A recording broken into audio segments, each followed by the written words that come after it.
Well, hey, everyone. Happy Thursday. Well, I went live just a couple minutes early because, of course, our sham show trial is going to start at 8 p.m. So I thought I'd just go live just a few minutes early.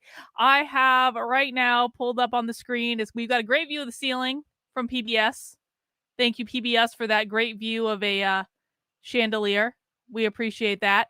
But I want to just come live a few minutes early, give you guys a chance to kind of come in. For those of you who watched part 3 of my reaction to Lauren Southern's video, thank you for sticking around. That is still a really emotional video for me to watch, to be really honest about it. But I hope you've enjoyed the reaction I've done there. And if you haven't yet watched the Lauren Southern reaction video, it is probably one of the more important things that you watch on my channel. Start with part 1. There's 3 parts. They're all really long because that's the way it is.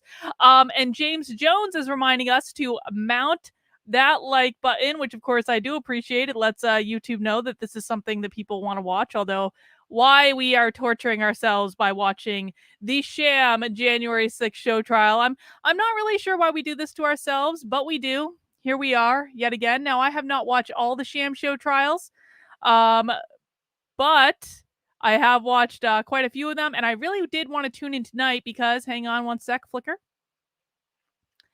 Had to fix something that was going on my screen just then. I wanted to watch the one tonight because it's in prime time. So you know it's going to be sassy, you know it's going to be ridiculous, you know it's going to be theatrical, you know it's going to be pure fiction and pure comedy gold. And we're just gonna have to see how it goes. I thought we'd get through all this together, and we can laugh and cry and make fun of it and mock it relentlessly and all that good stuff. Now, a couple quick things before we get started. Number one, of course, if you like my work and you would like to support what I'm doing, there are a couple ways to do that. Number one is that you can become a member of my locals community by heading over to kb.locals.com/support. There it is. We got a link down there somewhere in case like I just completely flubbed that one. And you can support the work I'm doing with a monthly membership on the site for $5 a month or more if you want to. You can change this dollar amount here if you're feeling extra generous. You can also do it for $50 a year, which gives you 2 months for free. Again, you can also change that amount too if you feel so inclined. And then, of course, you can also make a one-time gift. This is the best way to support my work because A, most of the money goes to me, like the vast majority of it, more than YouTube. But B, you also get access to a lot of exclusive perks, like our 2 Zoom calls that we do twice a week, like our book club, like our Bitchcraft, like all the supporter Discord. There's a writers group in supporter Discord. All sorts of interesting things are always happening in my locals, and it is definitely the most supportive community on the internet. And of course, it helps keep this channel going. Other ways that you can support my channel are, of course, you can always super chat in. Super chats will be displayed on the screen, and they are, of course, valued. Another thing that you can do, and I just want to make sure you guys know about this, is I have an event, and I don't know why that's not centered, but we're going to fix the website later. I have an event coming up in a couple weeks with Gabrielle Clark. You can find out more information about this over on activelyunwoke.com/events.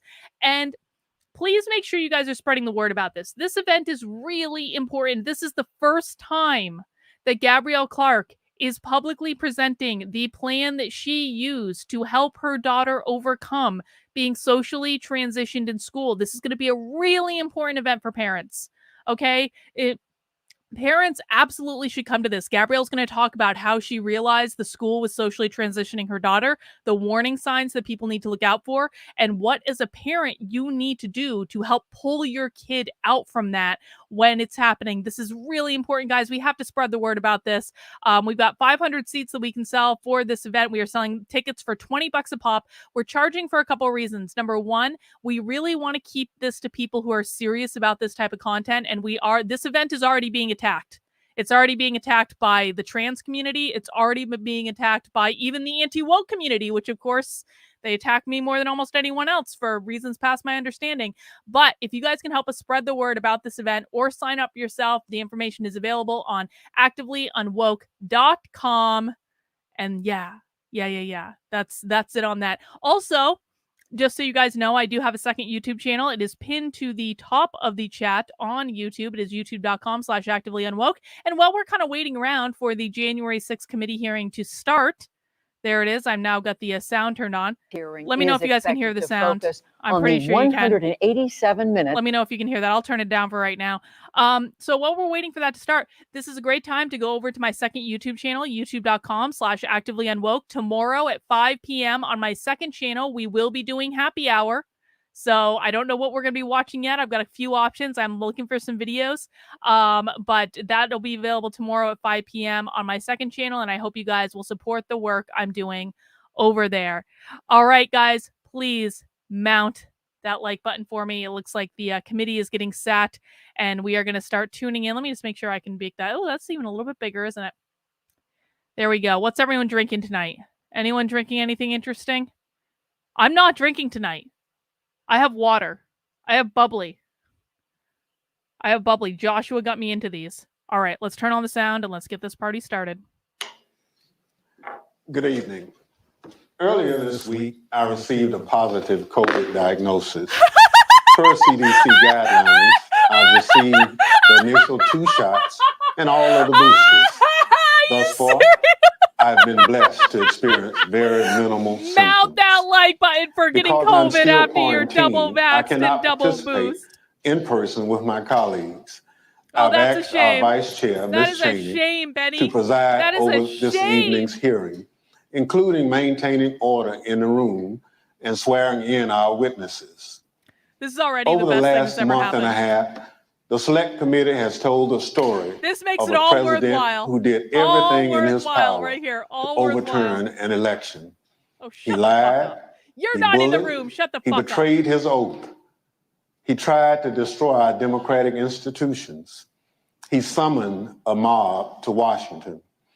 Afterward, on January 6th, when he knew that the assembled mob was heavily armed and angry, he commanded the mob to go to the Capitol, and he emphatically commanded the heavily armed mob to fight like hell. They were heavily armed with flagpoles. For the weeks between November election if they were and heavily January armed, why didn't more 6th, people get shot? Donald Trump was a force to be reckoned They were with. heavily armed. Why weren't more He people shrugged shot? off the factuality, legality, correct, sober advice or lanced with a of sword. his knowledgeable and sensible advisors. Instead, he recklessly blazed a path of lawlessness and corruption, the cost to which democracy be damned. And then he stopped.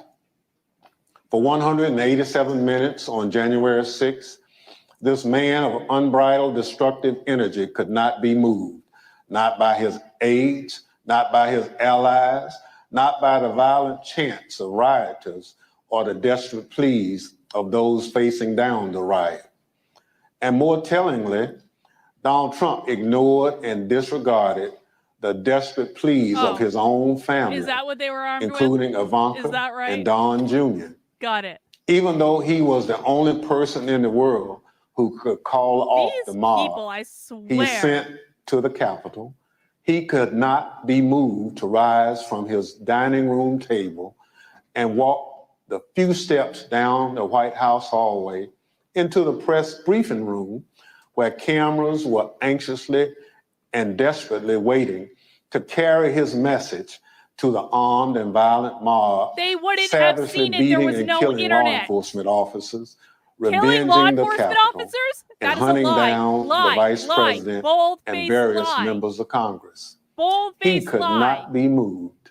No This police evening, officers were my killed colleagues, on January Mr. 6th. That is a Kinzinger of lie. Illinois and Ms. Luria of Virginia, will take you inside the White House during those 187 minutes. We also remind you of what was happening at the Capitol minute by minute as the final violent, tragic part of Donald Trump's scheme to cling to power unraveled while he ignored his advisors, stood by and watched it unfold on television.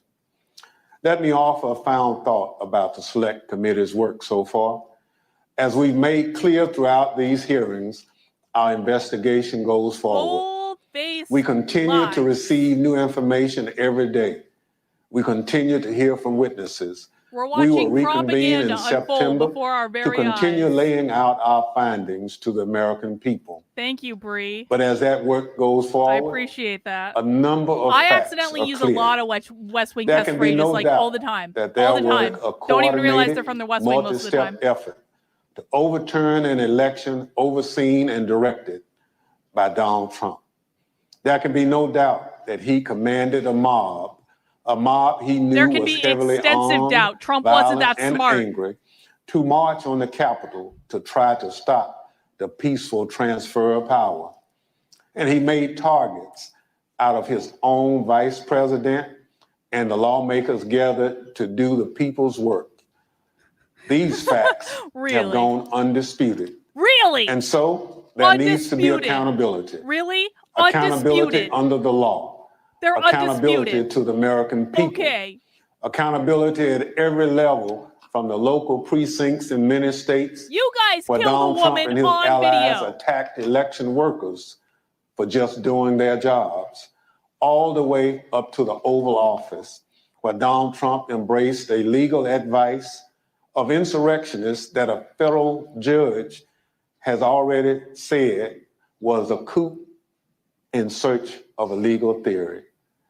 Our democracy withstood the attack on January 6th. If there's no accountability for January 6th, for every part of this scheme, I fear that we will not overcome You are literally creating democracy. propaganda, Benny. There must be stiff consequences. Bree says if the POTUS for wanted to those stage an responsible. insurrection, why wouldn't he use the military? Now I'll Bree, turn that is things a over great to our question. vice chair. Why to would he start have a whole telling bunch of this people who story. didn't have guns as his army? Thank you, Mr. That makes Chairman. no sense. Without objection, the presiding officer is authorized to declare the committee in recess at any point. Pursuant to House Deposition Authority Regulation 10, I announce that the committee has approved the release of the deposition material presented during today's hearing. And let me begin tonight by wishing Chairman Thompson a rapid recovery from COVID. He has expertly led us through 8 hearings so far, and he has brought us to the point we are today. In our initial hearing, the chairman and I Stunning described and brave, what Liz. ultimately became Stunning Donald and Trump's brave. 7-part plan to overturn the 2020 presidential election. Yes. A plan stretching from before Election Day through January 6th. At the close of today's hearing, our 9th, we will have addressed each element of that plan. But in the course of these hearings, we have received new evidence, and new witnesses have bravely stepped Including forward. that Donald Trump threw a plate of Efforts to food at a litigate wall. and overcome immunity tried and to executive strangle a privilege car claims driver, have been allegedly. successful, and those continue. Doors have opened, new subpoenas have been issued, and the dam has begun to break. And now, even as we conduct our 9th hearing, we have considerably more to do.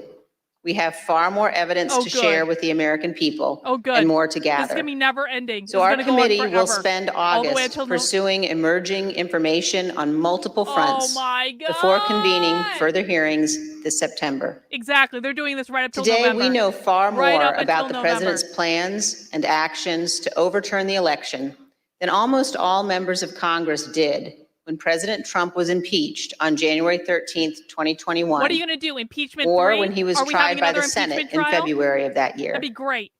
57 of impeachment 100 trial. senators voted to convict They're going President to try Trump to at have. that time. They're going to try to have And more than another 20 impeachment others trial. said they were voting Trump's running against for president for conviction 2024. because the That's what president's they're gonna term do. had already expired. Wow. At the time, the Republican leader of the United States Senate said this about Donald Trump. A mob was assaulting the Capitol in his Fuck you, name. Mitch. Fucking These traitor. criminals were Mitch McConnell carrying is a traitor. his If any Republican banners, ever votes for Mitch McConnell hanging again, his they get what flag, they deserve. Mitch McConnell is all the proof you and need that screaming their Republicans deserve to loyalty lose. to The fact him. that Mitch McConnell is in the Senate and is as powerful as he is It was all the obvious. evidence that you need that Republicans deserve to But only lose. President Trump They lift this could guy end up. this. He was the only one. Republicans should be disgusted. Leader McConnell reached those conclusions Disgusted. based on what he knew then, without any of the much more detailed evidence you will see today. Lawlessness and violence began at the Capitol on January 6th, 2021, before 1 p.m. Exactly. and continued Well, until Trump well was still after speaking. darkness fell. Well, Trump was still What exactly speaking. was our commander-in-chief doing during the hours of violence? Today, we address precisely that issue. Everything you've heard in these hearings thus far will help you understand President Trump's motives during the violence. You already know Donald Trump's goal: to halt or delay Congress's official proceedings to count certified electoral votes. You know that Donald Trump tried to pressure his vice president to illegally reject votes and delay the proceedings. You know he tried to convince state officials and state legislators to flip their electoral votes from Biden to Trump. And you know Donald Trump tried to corrupt our Department of Justice to aid his scheme. Oh, yes, it was Trump who But by corrupted January the Department of 6th, Justice. none of Yes, that had that was worked. definitely Donald Trump and Only not the one Department thing of was Justice succeeding itself. on the afternoon of January 6th. Only one thing was achieving President Trump's goal. The angry, armed mob President Trump sent to the Capitol broke through security, invaded the Capitol, and forced the vote counting to stop. That mob was violent and destructive, and many came armed. As you will hear, fucking Secret Service flagpoles. agents protecting With the Vice President flagpoles. were exceptionally concerned about his safety and their own. They were armed with flagpoles. Republican leader Kevin McCarthy was scared, as were Kevin others McCarthy, in Congress. another pussy. Even Sorry, those who said it. themselves Sorry, helped not to sorry. Kevin provoke the McCarthy's a violence. pussy. I don't know why they And lift as you him will up see either. today, Donald Trump's own White House Fucking counsel, weak. his own White Cowardly House and staff, weak. members of his own family, all implored him to immediately intervene to condemn the violence and instruct his supporters to stand down, leave the Capitol, and disperse. For multiple hours, he would not. Donald Trump would not get on the phone and order the military or law enforcement agencies to help. And for hours, Donald Trump chose not to answer the pleas from Congress, from his own party, and from all across our nation to do what his oath required.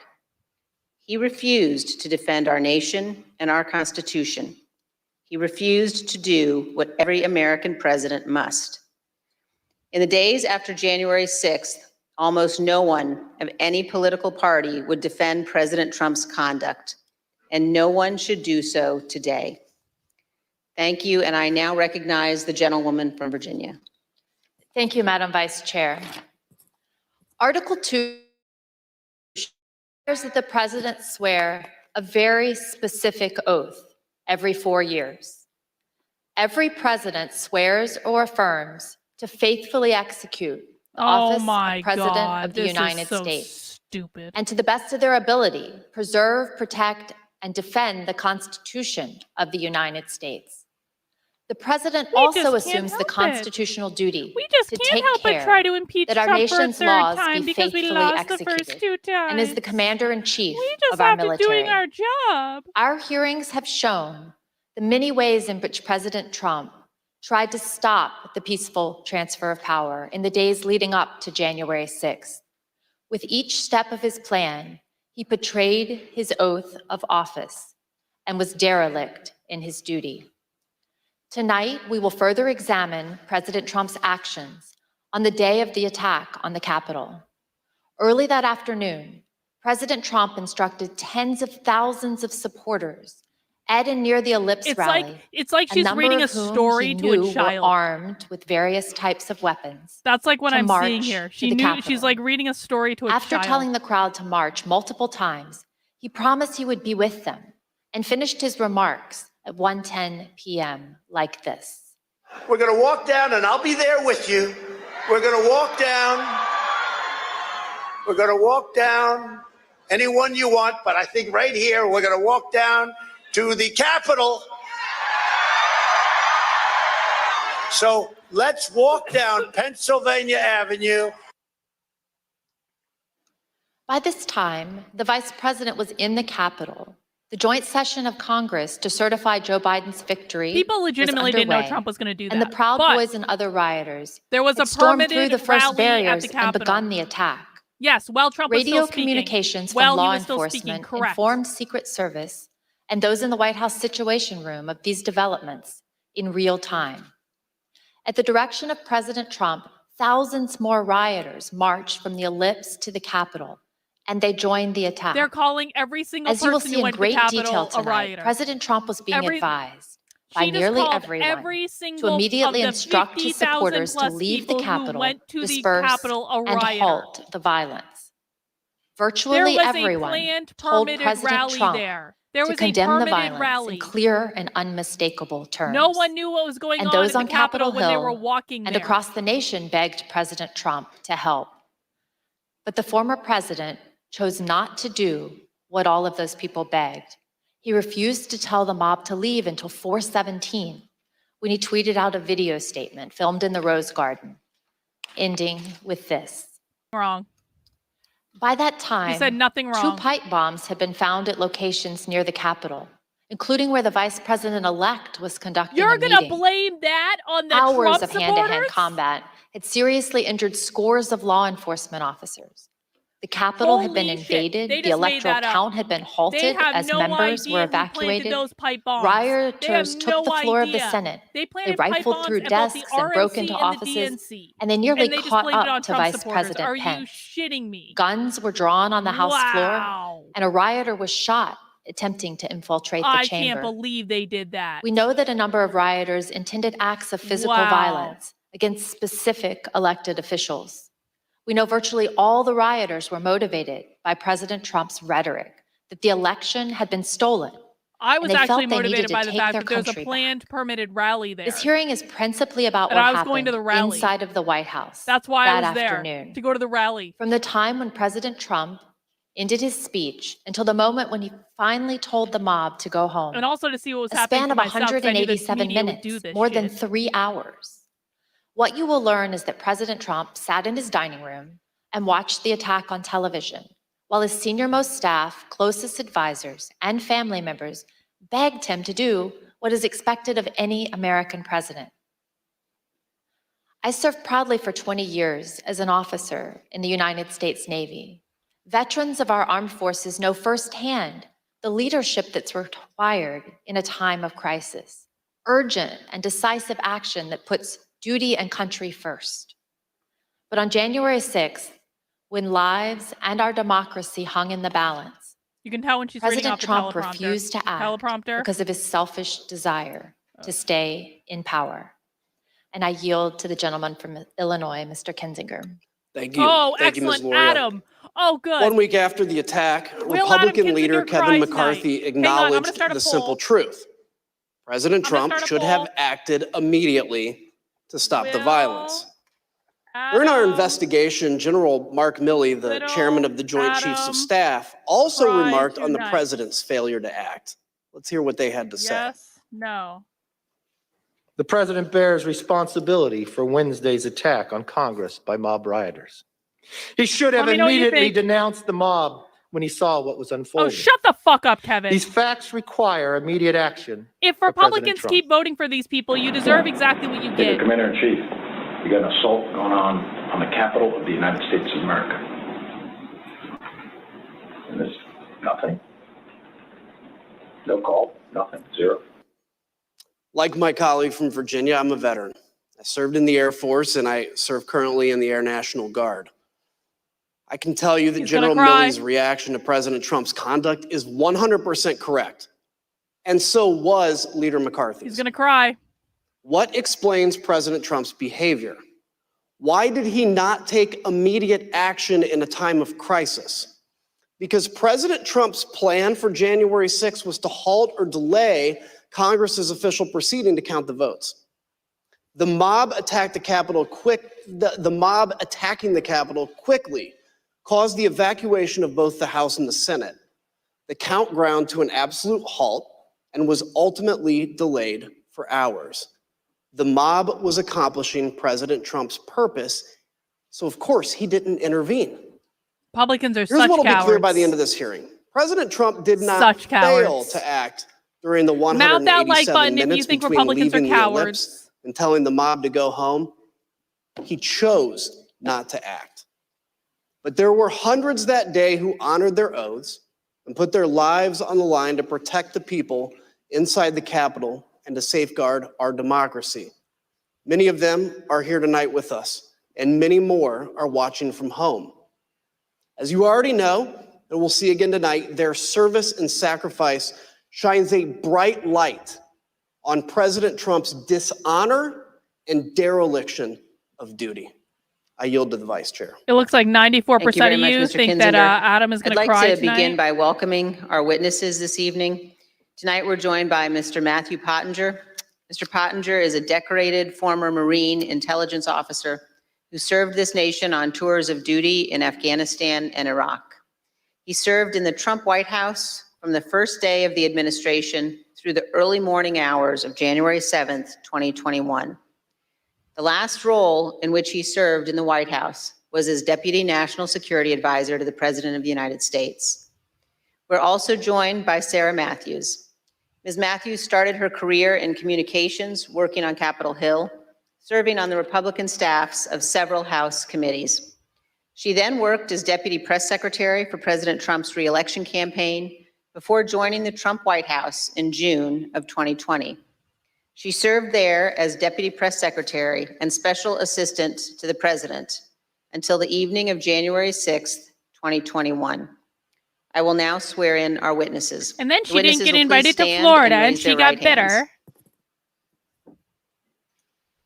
Do you swear or affirm under penalty of perjury that the testimony you are about to give is the truth, the whole truth, and nothing but the truth? So help you God.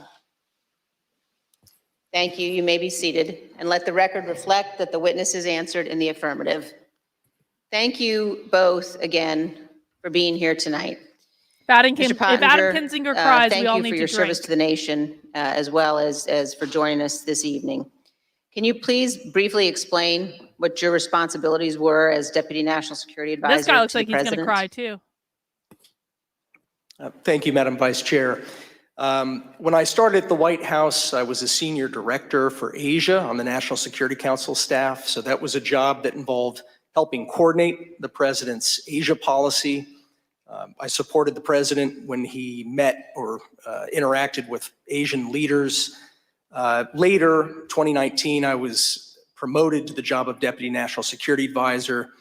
In that role, I was the chairman of the Deputies Committee. That's an NSC meeting of all of the deputy cabinet secretaries. We would settle important matters of national policy related to our national security, and we would also tee up options for the president and for his cabinet members.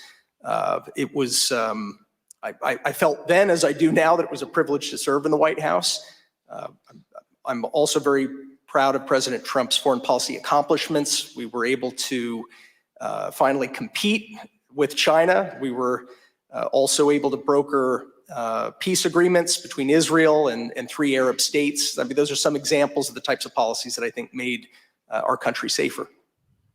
Thank you, Ms. Pottinger. And were you in the White House during the attack on the Capitol on January 6th?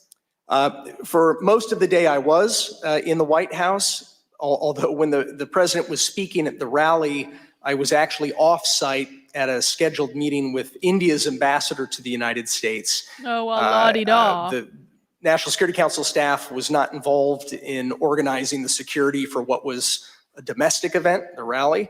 But I did return to the White House at roughly 2:30 p.m. Thank you. And I know my colleagues will have additional questions for you about that afternoon. Let me turn now to you, Ms. Matthews. How did you come to join President Trump's White House staff? Thank you, Madam Vice Chair. As you outlined, I am a lifelong Republican, and I joined the Trump re-election campaign in June of 2019. I was one of the first communications staffers actually on board for his re-election campaign. And during that time, I traveled all around the country and met Kayleigh McEnany, who was also working on his re-election campaign. I worked there for a year, and I formed a close relationship with Ms. McEnany, and she moved over to the White House in April of 2020 to start as White House press secretary, and she brought over a group of campaign staff with her. And so I joined her over at the White House in June of 2020 to start as her deputy. And were you, Ms. Matthews, at work in the White House on January 6th? Yes, I was working out of the West Wing that day. Thank you. And now I'd like to recognize the gentlewoman from Virginia and the gentleman from Illinois. Thank you, Madam Vice Chair. As you've seen in our prior hearings, President Trump summoned the mob to DC on January 6th. Teleprompter. Before he went on stage, he knew some of them were armed and prepared for combat. During his speech, he implored them to march to the Capitol, as he had always planned to do. By the time he walked off the stage, his supporters had already breached the outer perimeter of the Capitol at the foot of Capitol Hill. Rally at the Capitol. Since our last hearings, we've received new testimony at all in these hearings from a security professional working in the White House complex on January 6th, with access to relevant information and responsibility to report to national security officials. This security official told us that the White House was aware of multiple reports of weapons in the crowd that morning. See. We as a committee are cognizant of the fear of retribution Trump, expressed by certain national security witnesses who have come forward to tell the truth. We've therefore taken steps to protect this national security individual's identity. Oh, we have a secret, Listen to this unidentified, clip and from their non-witness. testimony. Oh, that's nice. That's not suspicious at all. About this idea of the president to walk to the Capitol. To be completely honest, we were all in a state of shock. Because why? Because it's just, one, I think the actual physical feasibility of doing it, and then also we all knew what that implicated and what that meant. That this was no longer a rally, that this was going to move to something else if he physically wanted. There was a planned fucking permitted rally at the I don't know if you Capitol. want to use the word insurrection, coup, whatever. Oh we all knew that this would move God. from a normal democratic. This is all the evidence you need that Trump is right about the deep state. If the national security apparatus thinks this was an insurrection, considering come on. This part of it, the actual breach of the Capitol, hadn't happened yet. Wow. Why were Can we alarmed? defund the NSA and the CIA now, please, and the Department of Homeland Security, all those fuckers, and the FBI? I think that was enough grounds for us to be alarmed. Wow. Even though he understood many of his supporters were armed, the president was still adamant to go to the Capitol when he Armed got off with the stage at the Ellipse. But his Secret Service detail was equally determined to not let him go. That led to a heated argument with the detail that delayed the departure of the motorcade to the White House. We have evidence from multiple sources regarding an angry exchange in the presidential SUV, including testimony we will disclose today from two witnesses who confirmed that a confrontation occurred. The first witness is a former White House employee with national security responsibilities. After seeing the initial violence at the Capitol on TV, the individual went to see Tony Ornato, the deputy chief of staff in his office. Mr. Ornato was there with Bobby Engel, the president's lead Secret Service agent. This employee told us that Mr. Ornato said that the president was, quote, irate when Mr. Engel refused to drive him to the Capitol. Mr. Engel did not refute what Mr. Ornato said. The second witness is retired Sergeant Mark Robinson of the DC Police Department, who was assigned to the president's motorcade that day. He sat in the lead vehicle with a Secret Service agent responsible for the motorcade, also called the TS agent. Here's how Sergeant Robinson remembered the exchange. Was there any description of what was occurring in the car? No, the only description I received was that the president was upset and that he was adamant about going to the Capitol, and there was a heated discussion about that. And when you say heated, is that your word or is that the word that was described by the TS agent? No, word described by the TS agent, meaning that the president was upset, and he was saying there was a heated argument or discussion about going to the Capitol. About how many times would you say you've been part of that motorcade with the president? Probably over 100 times. And in that 100 times, have you ever witnessed another discussion of an argument or heated discussion with the president where the president was contradicting where he was supposed to go or what the Secret Service believed was safe? No. Like other witnesses, Sergeant Robinson I wonder also if they're going to call anyone testified that from the he was Secret aware Service that to individuals refute in the what they crowd said were in that armed. hearing about what Trump did. Secret Service denies any of this happened. Yes, I believe he was on special events channel, and I was monitoring the traffic, and so I can hear some of the units pointing out to individuals that there were individuals along Constitution Avenue that were armed, that were up in the trees, and I can hear the units so they could responding to see. those individuals. And so there's always a concern when there's a police in the area.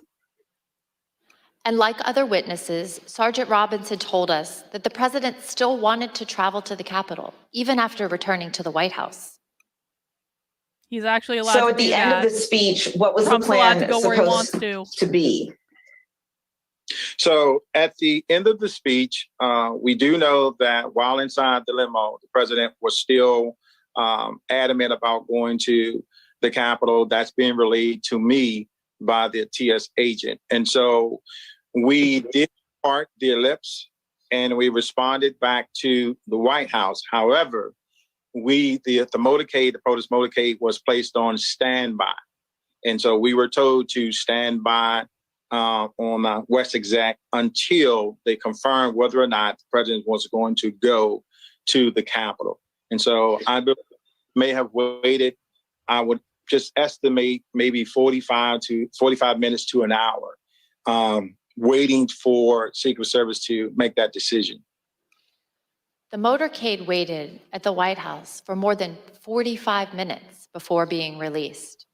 The committee is also aware that accounts of the angry confrontation in the presidential SUV have circulated Why aren't you widely calling among any the Secret witness? Service Then since why aren't you January calling any 6th. Secret Service witnesses? Recent Then why aren't you disclosures have calling any also caused the witnesses? committee to subpoena yet further information from the Secret Yes, Service, please call the which we've Secret begun to Service. receive and will continue to assess. Please do. The Because they committee is denied also it. aware They that publicly certain denied Secret it. Service witnesses have now retained new private counsel. We anticipate further testimony under oath and other new information in the coming weeks. After the Secret Service refused to take President Trump to the Capitol, he returned to the White House. What you see on the screen is a photo of him inside the Oval Office immediately after he returned from the rally, still wearing his overcoat. A White House employee informed the president as soon as he returned to the Oval about the riot at the Capitol. Let me repeat that. Within 15 minutes of leaving the stage, President Trump knew that the Capitol was besieged and under attack. At 1:25, President Trump went to the private dining room off the Oval Office. From 1:25 until 4 o'clock, the president stayed in his dining room. Just to give you a sense of where the dining room is situated really do in the wonder West Wing, what was going through let's take a Trump's look head. at this floor plan. What do you guys think was going through The Trump's dining head? room is connected to the Oval Office by a short hallway. Witnesses told us that on January 6th, President Trump sat in his usual spot, at the head of the table, facing a television hanging on the wall. We know from the employee that the TV was tuned to Fox News all afternoon. Here you can see Fox News on the TV showing coverage of the joint session that was airing that day at 1:25. Other witnesses confirmed that President Trump was in the dining room with the TV on for more than 2.5 hours. There was no official record of what President Trump did while in the dining room. On the screen is the presidential call log from January 6th. As you can see, there's no official record of President Trump receiving or placing a call between 11:06 and 6:54 p.m. As to what the president was doing that afternoon, the presidential daily diary is also silent. It contains no information from the period between 1:21 p.m. and 4:03 p.m.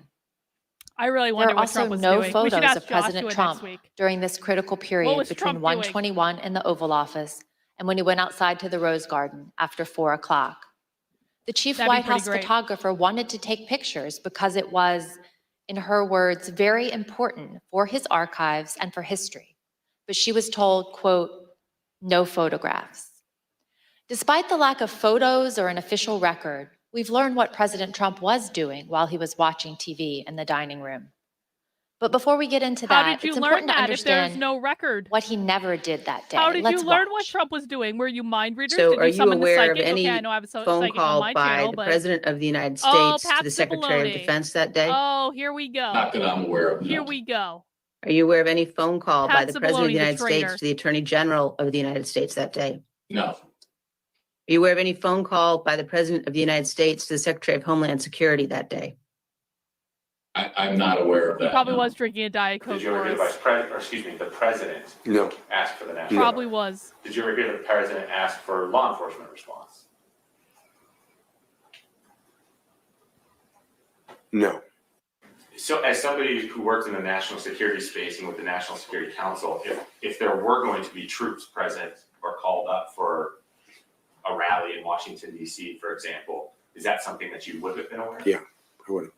Do you know if he asked anybody to reach out to any of those that we just listed off? National Guard, DOD, FBI, Homeland Security, Secret Service, Isn't Mayor the Bowser, the Capitol Capitol Police Nancy's about the responsibility? situation Why in the aren't we Capitol? talking about I'm Nancy not Pelosi and aware her of any not of getting those any other requests. Capitol Police other than the No, ones sir. who are standing around doing nothing? We Isn't have the confirmed Capitol in Nancy's numerous interviews responsibility? with senior law enforcement and military leaders, Am I making that up? Vice President Pence's staff and DC government officials.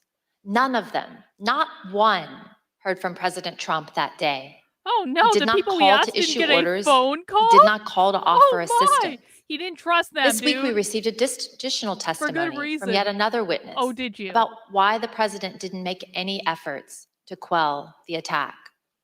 Anonymous The former witness. White House Watch. employee with national security There'll be an anonymous responsibilities witness. told us about a conversation with senior advisor Eric Hirschman and Pat Cipollone, the top White House lawyer. This conversation was about a pending call from the Pentagon seeking to coordinate on the response to the attack. Mr. Hirschman turned to Mr. Cipollone and said, the president didn't want to do anything. Anonymous source. So Mr. Cipollone They're had not to take the naming call the source himself. of this. So if President Why Trump aren't they wasn't naming calling the law source? enforcement or military Who leaders, said that? what did How did President they Trump know? spend his time doing that afternoon? They just used an Well, he anonymous first source. settled into the dining room. He was calling senators to encourage them to delay or object to the certification. Here's Kayleigh McEnany, his press secretary, to explain. All right, then it says back there, and he wants list of senators. And then he's calling them one by one. Do you know which ones he called? To the best of my recollection, no. As I say in my notes, he wanted a list of the senators, and I left him at that point. Because the presidential call log is empty, we do not yet know precisely which senators President Trump was calling. But we do know from Rudy Giuliani's phone records that President Trump also called him at 1:39, after he had been told that the riot was underway at the Capitol. Mr. Giuliani was President Trump's lead election attorney. According to the phone records, the president's call with him lasted approximately 4 minutes. Recall that Fox News was on in the dining room. Let's take a look at what was airing as this call was ending. The president, as we all saw, fired this crowd up. They've all, tens of thousands, maybe 100,000 or more, have gone down to the Capitol or elsewhere in the city, and they're very upset. Now, I jumped down as soon as we heard the news that Brett gave you Look at all about those my kids. I started talking to these people. Look at I all said, those what do you think? flagpoles. One woman, an Air Force veteran from Missouri, said she was, quote, disgusted to hear that news and that it was his duty to do something. And I told her, I said, there's nothing in the Constitution unilaterally that Vice President Pence could do. She said, that doesn't matter. He should have fought for Trump. At 1:49, here's what was happening at the Capitol with President Trump's fired up supporters. If there's one red silver lining, it's that Pence is now toxic among Republicans. We're going to try and get compliance, but this is now effectively a riot. 49 hours declaring it a riot.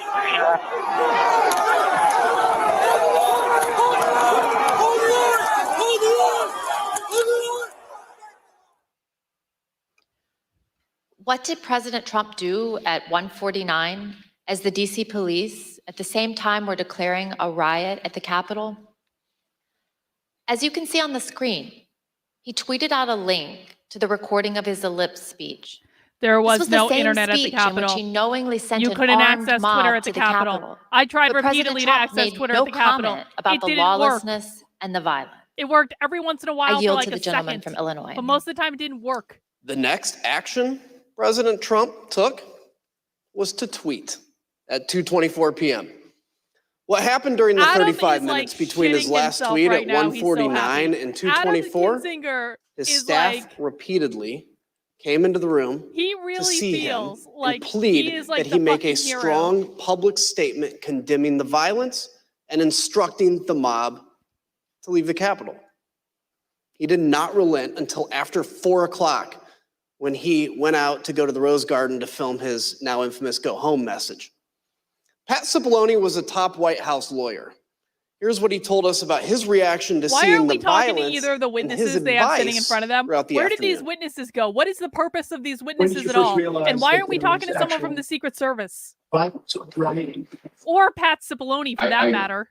First realizing it may have been on television or it may have been What a Tony, snake or may this have guy been is. Bill, What but a I snake. found out Does that anyone else people think Pat were, Cipollone is a snake? they weren't in the Capitol yet, but they were, and then I started watching it and, Then I Establishment was energy is what that What guy has. specifically did you think Establishment he- energy.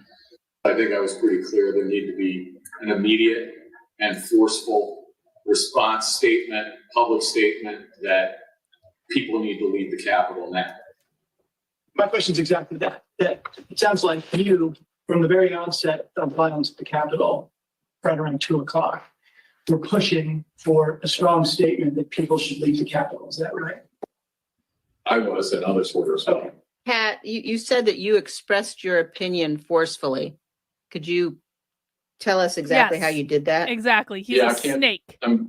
Don't have. He's a snake. I have to. He even looks like On the one. privilege issue, I can't talk about conversations with the president, but I can generically say that I said, people need to be told, there needs to be a public announcement fast that they need to leave the Capitol. And Pat, could you let us know approximately when you said that? Approximately when? Almost immediately after I found out people were getting into the Capitol or approaching the Capitol in a way that was violent. Do you remember any discussion with Mark Meadows with respect to his view that the president didn't want to do anything? Was somehow resistant to wanting to say something along the lines that you suggest? And it's not just to be clear, many people suggested it. Not just me, many people felt the same way. I'm sure I had conversations with Mark about this during the course of the day and expressed my opinion very forcefully that this needs to be done. So your advice was tell people to leave the Capitol, and it took over 2 hours when there were subsequent statements made, tweets put forth that in your view were insufficient. Did you continue, Mr. Cipollone, throughout People the have period got of to time understand that up Twitter is not until real life. You 4/17, cannot continue, control you a and others, mob to of push at least for a stronger 50,000 people statement? with a Yes. tweet, particularly when there's joined in no that internet by where those Ivanka people Trump, are. Yes. Eric Hershey. Yes. These people Mark really Meadows. believe Yes. that you can White House control a counsel's office mob wanted there to be a by strong statement sending out a to tweet. condemn the rioters. I'm That is not confident the in that. truth. I'm confident That is that not how Ivanka it Trump works. wanted there to be a strong statement These to people condemn are the rioters. delusional. I don't know the private conversation she had with Mr. Trump, but I remember when she came to the office one time with White House counsel's office, when she came to the chief of staff's office with White House counsel's office, she was talking about the speech later that day and trying to get her dad on board with saying something that was more direct than he had wanted to at the time and throughout the afternoon. And I think Mark also I remember him getting Ivanka involved because it's like, get Ivanka down here because he thought that would be important. I don't think Jared was there in the morning, but I think he came later. I remember thinking it was important to get him in there too. And of course, Pat Philbin, was expressing the same things. I mean, Pat Philbin was very, as I said, I don't know who I Pat don't Philbin think is. there was Does one of anyone these know who that meetings is? where there might have been, but for the most part, I remember the both of us going down together, going back, getting on phone calls. He was also very clearly expressing this view. Pat Cipollone and Cassidy Hutchinson, an aide to Chief of Staff Mark Meadows, also told us about the Hang Mike Pence chants. As you will see, Mr. Cipollone recalled conversations about those chants in the West Wing, but he relied on executive privilege to maintain confidentiality over his and others' direct communications with the president. Although Mr. Cipollone was unwilling to provide more detail, Ms. Hutchison provided more explicit information. Oh, the filling in witness those that's blanks. already See been that for yourself. discredited. The woman who was Wasn't discredited until within hours Mark of hung her up the testimony. phone, handed it back to me. I went back to my desk. Yes, couple I will minutes definitely later, believe her, Adam. him and Pat came back, possibly Eric Hirschman too. I'm pretty sure Eric Hirschman was there, but I'm confident it was Pat that was there. I remember Pat saying something to the effect of, "Mark, we need to do something more. They're literally calling for the vice president to be effing hung." And Mark had responded something to the effect of, "You heard him, Pat. He thinks Mike deserves it. He doesn't think they're doing anything wrong." For Christ's sake. This is not To even which Pat said something, they played this in her hearing "This as is effing well. crazy. This is We not need any to be more doing believable something more." now Briefly than it stepped was then. into Mark's office. Do you remember any That was not discussion real. at any point during the day about rioters at the Capitol chanting That was not real. "Hang Mike Pence"? I heard no one chanting that when I was there, by the way. I'm not Yes, denying I that a remember- couple people might have done it, but I heard hearing that about no that, one yes. chanting I that don't when know I if I was there. And observed I was that there like a myself on long ass TV. time, and I walked around a I'm just lot. curious, I understand the privilege line you've drawn, but do you remember what It you may have can been like share a with us couple of about people the off in the discussion corner who about shouldn't have done those that because I was dumb. chants, the "Hang Mike Pence" chants?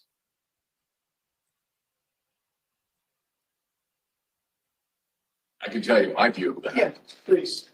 My view of that is outrageous. And for anyone to suggest such a thing as the vice president of the United States, for people in that crowd to be chanting that, I thought it was terrible. I thought it was outrageous and wrong. And I expressed that very clearly. With respect to your conversations with Mr. Meadows, though, did you specifically raise a concern over the vice president with him, and how did he respond? They're seriously trying to make Mike Pence a hero. I believe I raised a concern about the vice president, and I again, the nature of his response, without recalling exactly, was people were doing all that they could. And what about the president? Did he indicate whether he thought the president was doing what needed to be done to protect the vice president?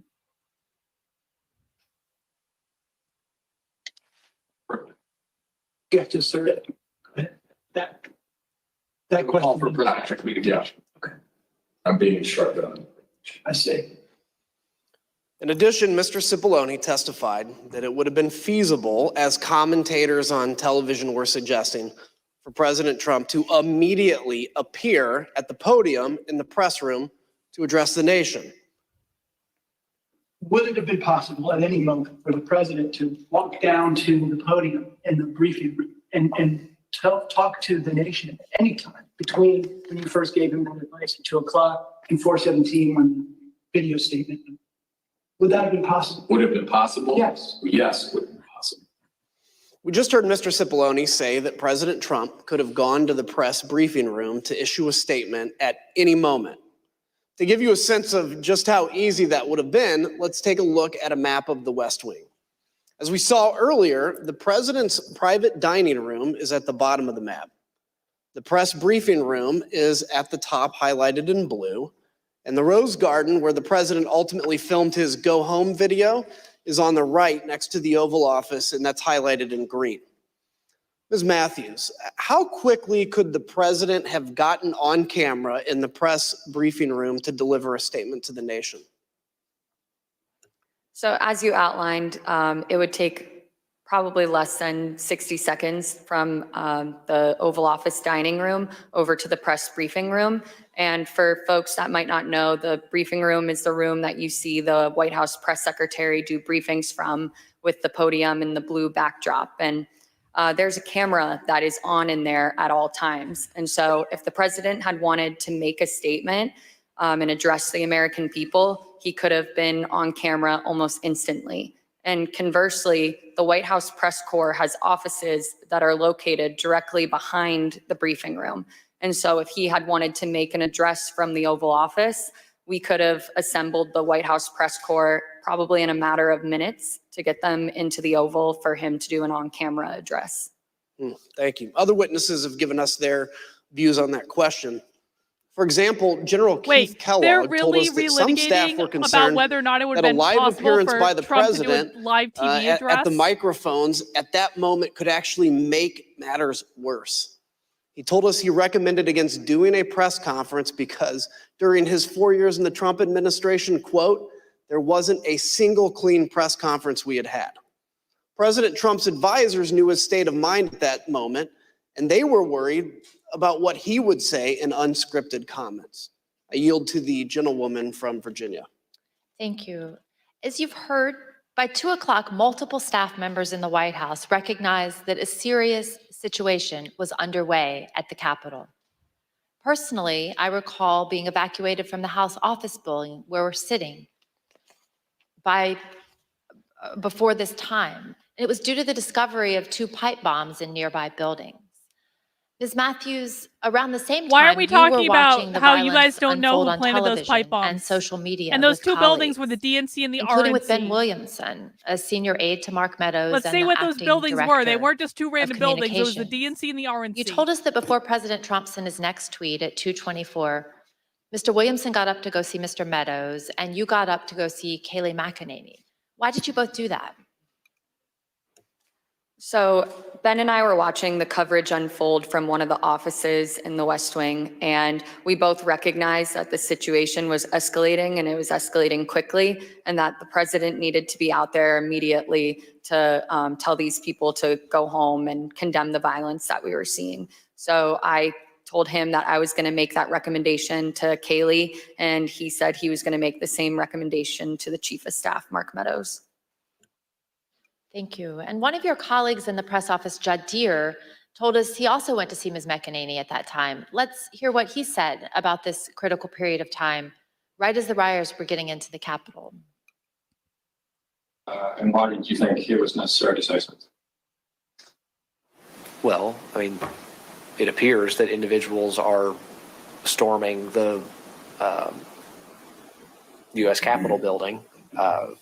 They also appear to be supporters of Donald Trump who may have been in attendance at the rally. We're going to need to say something. And did you have a view as to what? This is the stupidest primetime hearing that has ever been. How can you reach people when there is no internet? If I recall, This is so stupid. told Kayleigh This that I is thought their that we big needed to smoking encourage gun that Trump didn't give a fucking address. individuals to stop, to Mount the like respect button law if you think this enforcement. committee hearing and is stupid and disappointing. I was go expecting home. way more nonsense. Although President Trump was aware of the ongoing riot, he did not take any immediate action to address the lawlessness.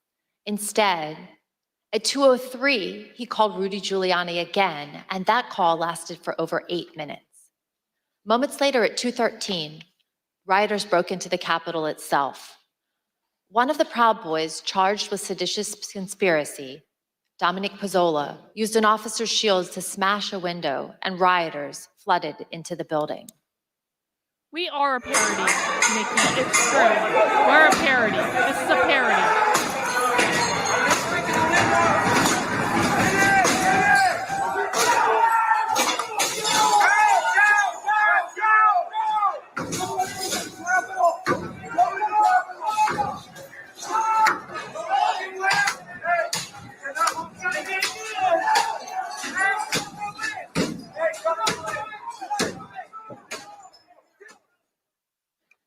As rioters were entering the building, the Secret Service held Vice President Pence in his office right off the Senate chamber for 13 minutes as they worked to clear a safe path to a secure location.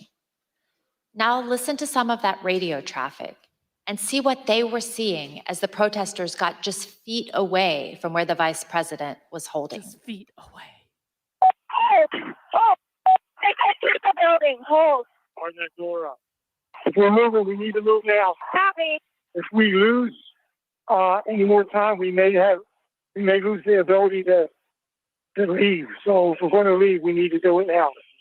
They've gained access to the second floor, and I've got public about 5 feet from me down here below. Okay, copy. They are on the second floor, moving in now. We may want to consider getting out and leaving now. Copy. Will we encounter the people once we make our way? Repeat. Encounter any individuals if we made our way to the. There's 6 officers between us and the people that are 5 to 10 feet away from me. Stand by, I'm going down to evaluate. Go ahead. We have a clear shot if we move quickly. We got smoke downstairs set by unknown smoke set downstairs. Did they just spray him with a fire extinguisher? Is that route compromised? We have this. Oh, is that the shaman?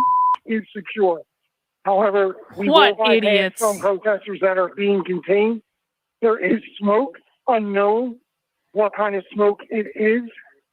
Copy. Clear, we're coming out now. All right, make a way. Yeah, they were so violent. They were standing around. The Okay, the President's fire National extinguisher thing Security wasn't Council good, but staff was listening to these that was not developments violence. and I'm tracking sorry. them That was not. in real time.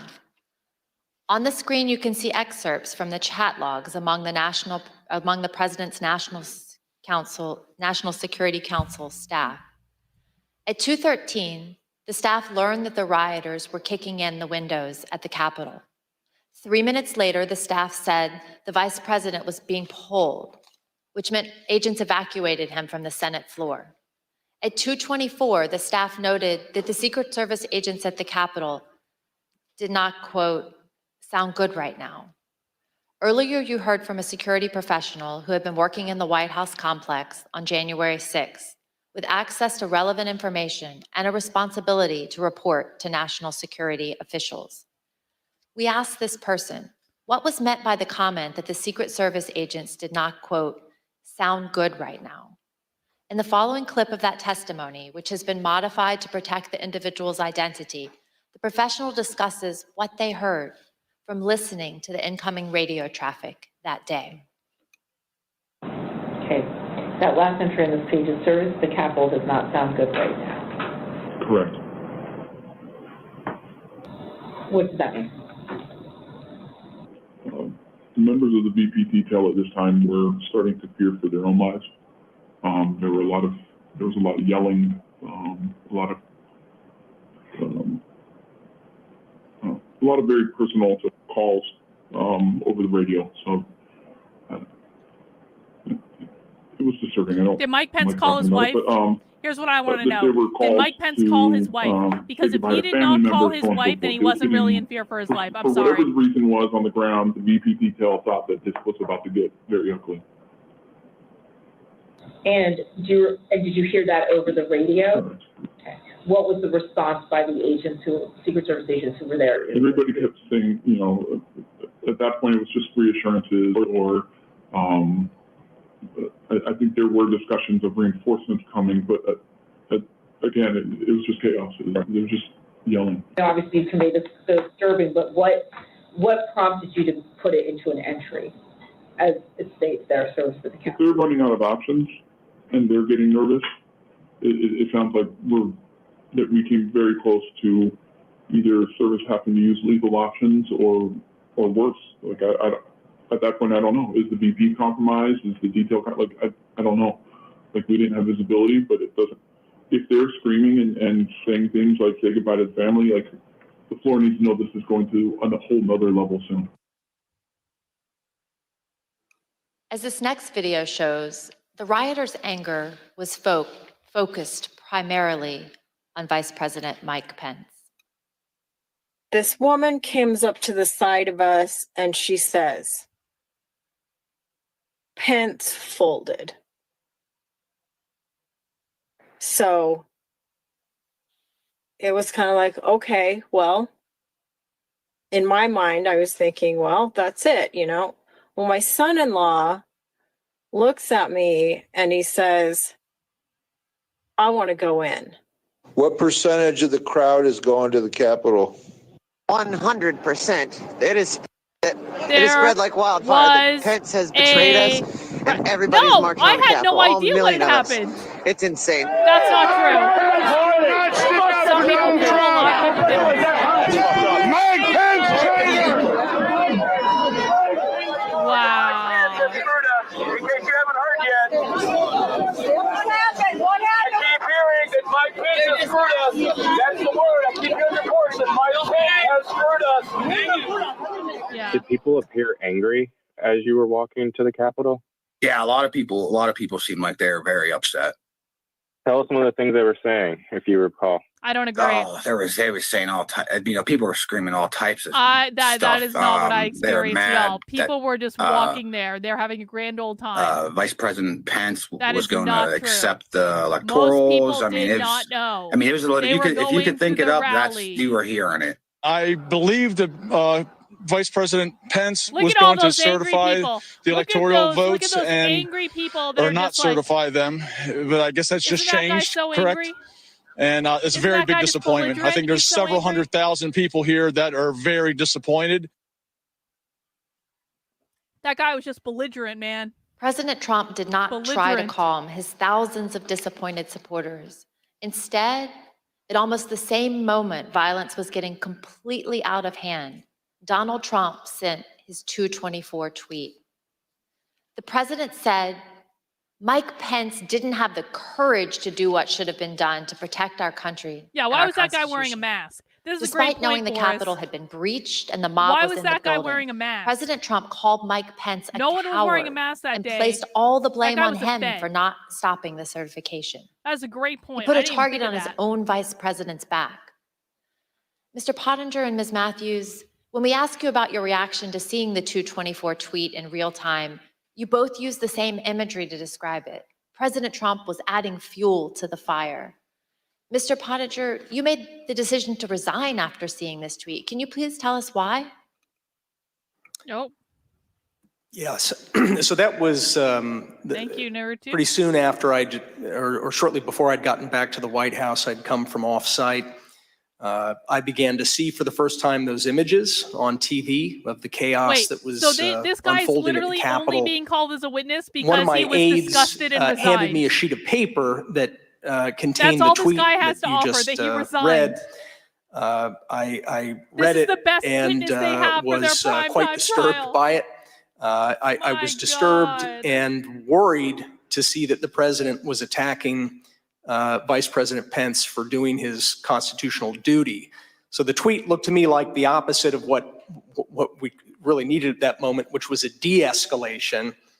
And that's why I had said earlier that it looked like fuel being poured on the fire. So that was the moment that I decided that I was going to resign, that would be my last day at the White House. I simply didn't want to be associated with the events that were unfolding on the Capitol. Thank you. And Ms. Matthews, what was your reaction to the That's president? it. That's all the testimony this guy has. I thought it was disgusting and I resigned. That's So their it was most obvious powerful that witness. the situation at the Capitol was Really? violent and escalating quickly. And so I thought that the tweet about the vice president was the last thing that was needed in that moment. And I remember thinking that this was going to be bad for him to tweet this because it was essentially him giving the green light to these corporate surf. This people, was the moment. telling I them decided that I what would they do my were best to doing cash in at on the this and not steps of get the whacked by Capitol the and entering the Democrats. Capitol was okay, Exactly right. that they were Well done. justified in their anger. And he shouldn't have been doing that. He should have been telling these people to go home and to leave and to condemn the violence that we were seeing. And I'm someone who has worked with him. You know, I worked on the campaign, traveled all around the country, going to countless rallies with him. And I've seen the impact that his words have on his supporters. They truly latch on to every word and every tweet that he says. And so I think that in that moment, for him to tweet out the message about Mike Pence, it was him pouring gasoline on the fire and making it much worse. Thank you both. And let's watch what others also told us about their Are reactions. they literally monitoring social media while they're I sitting don't there? remember Did you when guys see exactly that? I heard about that tweet, but my reaction to literally it is that's monitoring. a terrible tweet. And I disagreed with the sentiment and I thought it was wrong. What was your reaction when you saw that tweet? Extremely unhelpful. Why?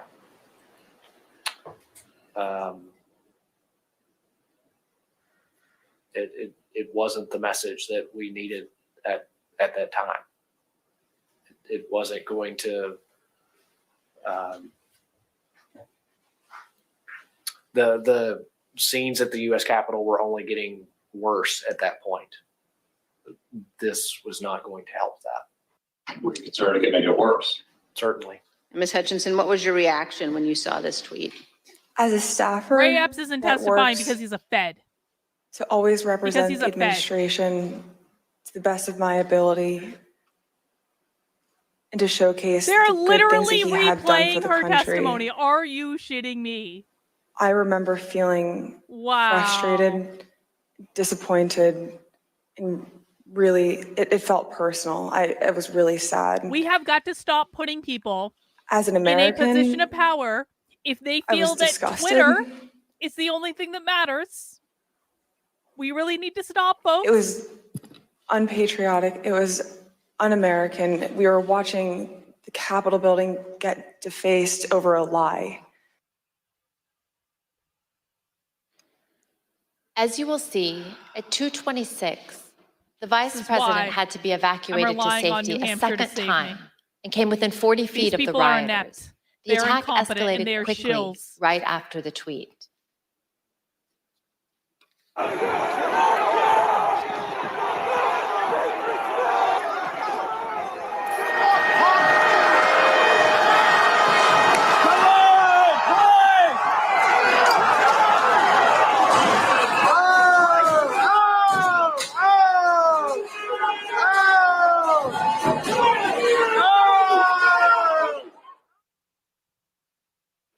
During this chaos, what did President Trump do at that point? He went back to calling senators to try to further delay the electoral count. While the vice president was being evacuated from I the don't disagree Senate, with this. President Trump called Senator Tommy Tuberville, one of his strongest supporters in the Senate. As Senator Tuberville later recalled, he had to end the call so that he could evacuate the Senate chamber himself. Let's listen. He didn't call my phone, called somebody else, and they handed it to me. And I basically told him, I said, Mr. President, we're not doing much work here right now because they just took our vice president out. And matter of fact, I'm going to have to hang up on you. I've got to leave. Senator Josh Hawley also had to flee. Earlier that afternoon, before the joint session started, he walked across the east front of the Capitol. Oh.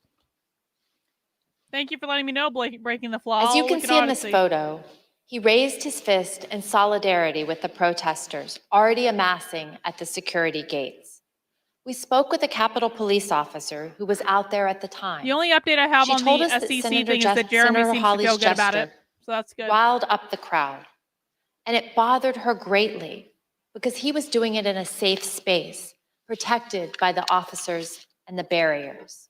And thank you, Later World that of day, something Senator Hawley fled after those for protesters he helped to the rile up library stormed coin. the I appreciate Capitol. that. See for yourself.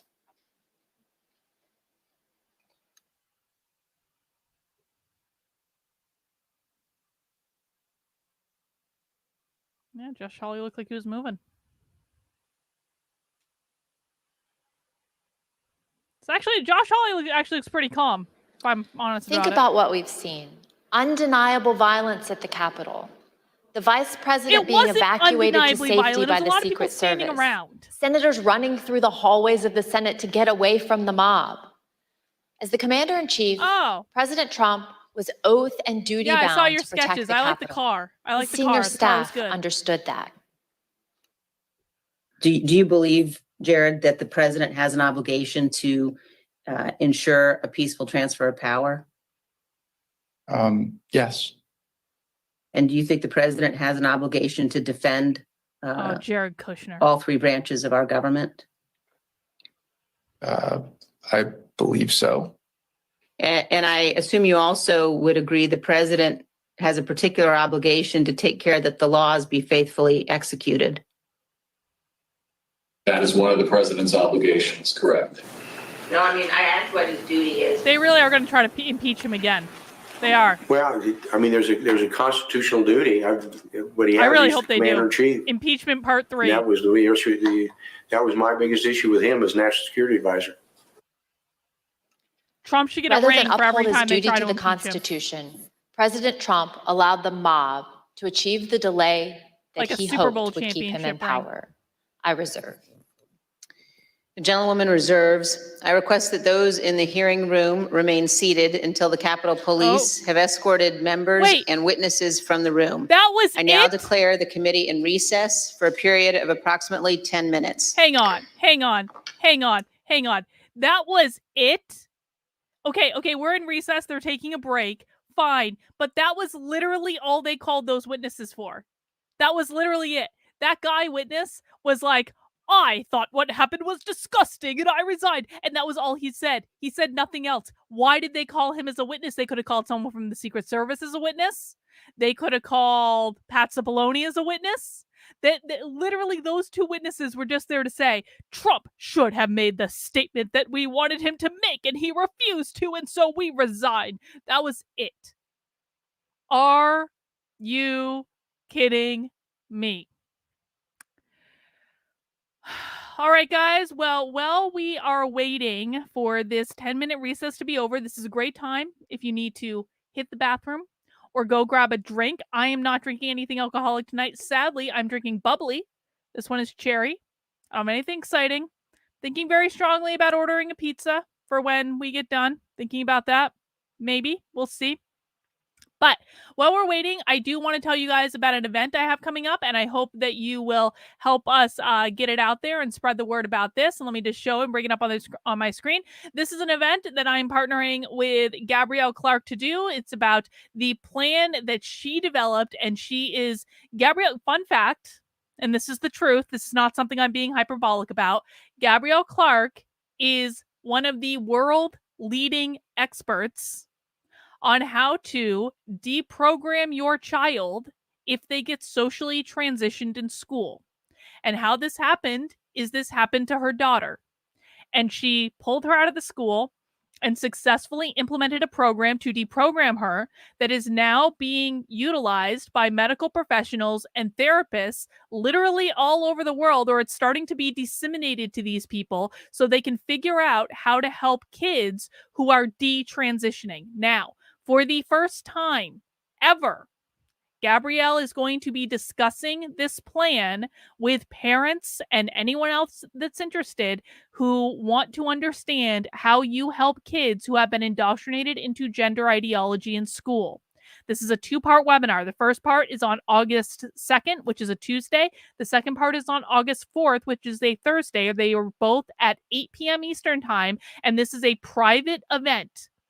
So it's not going to be on Zoom. It's not going to be on YouTube. This is a private event that you have to buy a ticket. Tickets are only $20. We have to charge because we only want people who are serious attending. But if you really do need financial assistance, just either reach out to me or reach out to Gabrielle and we can take care of it. But we do want to, we part of the reason that we're charging is because it does cost money for a platform to be able to deliver these things. But it's only $20. $20 doesn't break the bank. And honestly, if you're a parent who has kids in school, that's going to be like the best $20 you ever spend in your life. So you can find out more information about this event by heading over to activelyunwoke.com and going to the Unwoke events section.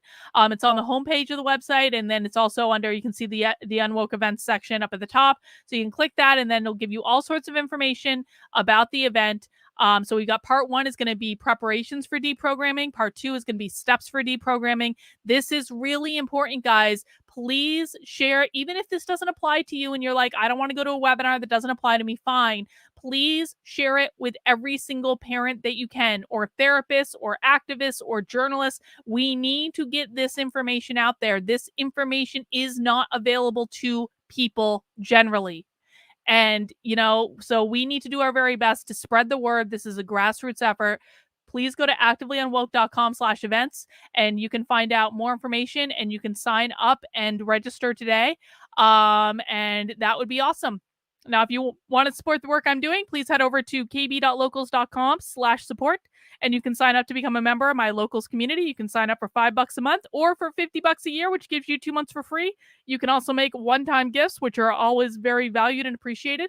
When you become a member of my locals, you get access to lots of exclusive perks, including 2 weekly Zoom calls that we do that are private, that are unrecorded, that are just community calls where I'm there, members of the community are there, we hang out, we talk about everything under the sun, we bring a little bit of sanity into our world, and it really does help keep the channel going and help support the work I do, and I really, really appreciate it.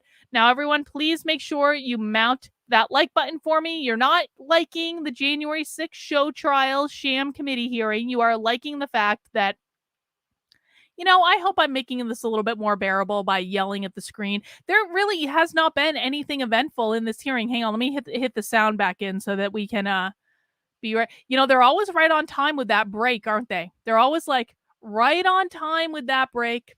But there really hasn't been that much that it's eventful. It's really just Trump wouldn't make a statement, and we don't like that Trump didn't make a statement. But what could Trump have really done? And I mean this. There was no statement that was going to stop what happened. It was not possible because, as those of you, I feel like I'm a broken record for people who have watched me watch all of the committee hearings that I've watched. I haven't watched all of them, but I've watched a lot of them. There was no internet at the Capitol that day. Every once in a while, the internet would kick in for a second, and maybe you could get a little bit of what was going on Twitter, or a tweet would go out. I know I had, I kept making tweets into my phone, and I didn't know what was going on. I didn't know that people had broken into the building even when I was on the Capitol lawn, because of the way it is. You have to go up stairs to get to the actual doors of the Capitol when you're on the lawn. And I had approached the Capitol walking up Pennsylvania Avenue. And so when you're going upstairs, it's at an angle. So you're looking up. You can't see the doors when you were on the lawn. I could not see what was happening. I had no idea people were going in the building up until the point that I did go up the stairs and I saw people looking out the windows in the building, and I was like, oh, fuck. And I remember a very distinct moment of clarity where I was standing there looking at what was happening, and I'm like, this is not good. The media is going to make this into the most epic shit show that has ever been in the world. And of course they did. But you couldn't see what was going on. So there was no internet. So anyway, I was sending tweets every once in a while, kind of being a smartass, which probably I shouldn't have been a smartass. But again, I didn't know what was going on. And so what would happen is my tweets would sit in the queue on my phone, and every once in a while, when it got a flicker of internet, all of my tweets would go out at once. And that wasn't when they were sent. I could have tried to post them 20 minutes before, an hour before, whatever. They would all go at the same time, and I couldn't actually see what was going on Twitter. I kept trying. I really wanted to know what was going on. I kept trying to see what was going on, and it just would not load on my phone at all because there was no internet there that day at all. But it wasn't a violent, okay, I know this sounds bizarre for people who weren't there. Yes, there were people breaking windows and going in the building, and I'm not condoning that, and I don't support that. Obviously, I didn't go in the building, but the vast majority of people there, it was a mostly peaceful protest. It was. The vast majority of people there were standing around, waving their flags, chanting their chants. They weren't doing anything wrong. And it was just a lot of people just didn't know what was going on. There was supposed to be a planned, permitted rally that was supposed to be taking place there. That's why I was there. That's why a lot of people were there. I also didn't know what had happened with Pence. And again, I was walking around a lot. I was talking to a lot of people. I don't think it was very well known what happened with Pence. I think some people knew. Obviously, at one point, they were shouting it from bullhorns, but also with the bullhorns, yeah, there were people there with bullhorns, but you also got to understand that it was so loud that unless you were very, very standing very close to someone with a bullhorn, you couldn't hear what they were saying. There were at least 50,000 people on that Capitol lawn. You just couldn't hear what was going on. So I do not agree with the idea that most people knew that Mike Pence had done that. I do not agree with the idea, to talking about the hang Mike Pence chants. Again, I didn't hear that at all. I'm not saying it didn't happen. What I'm saying is, was it like, could I wrap my head around the fact of there being like a couple of people who were getting rowdy and said something stupid? Of course, conservatives do this shit all the time. Of course. There were probably a couple people, but was it like a thing where everyone there was chanting, hang Mike Pence, hang Mike Pence? No, that didn't happen. That was not what it was. Most people there liked Mike Pence. I'm kind of glad they don't like Mike Pence anymore. Mike Pence is an asshole. I always said he was an asshole. But like most people there liked Mike Pence.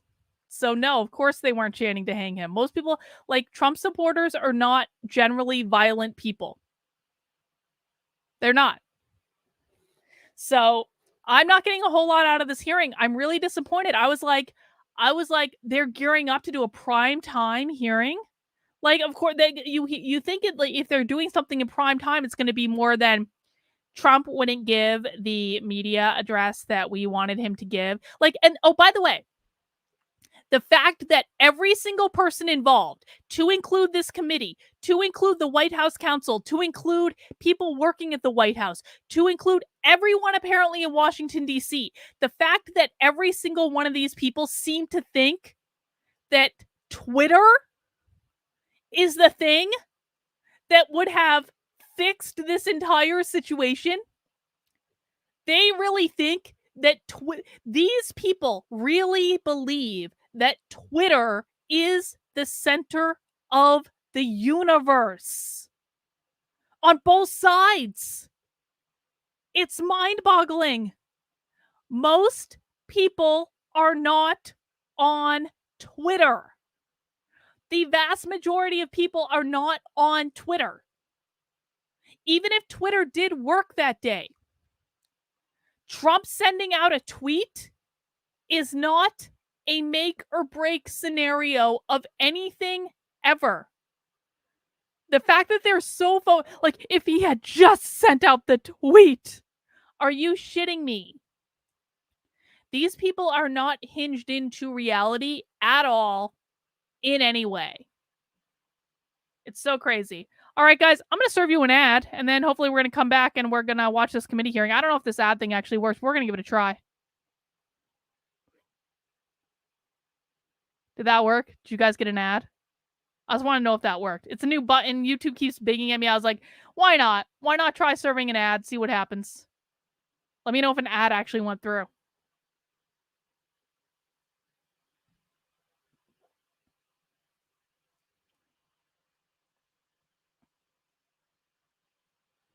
Oh, the ad worked. Excellent. More money for me. Excellent. That's another 87 cents in my bank account.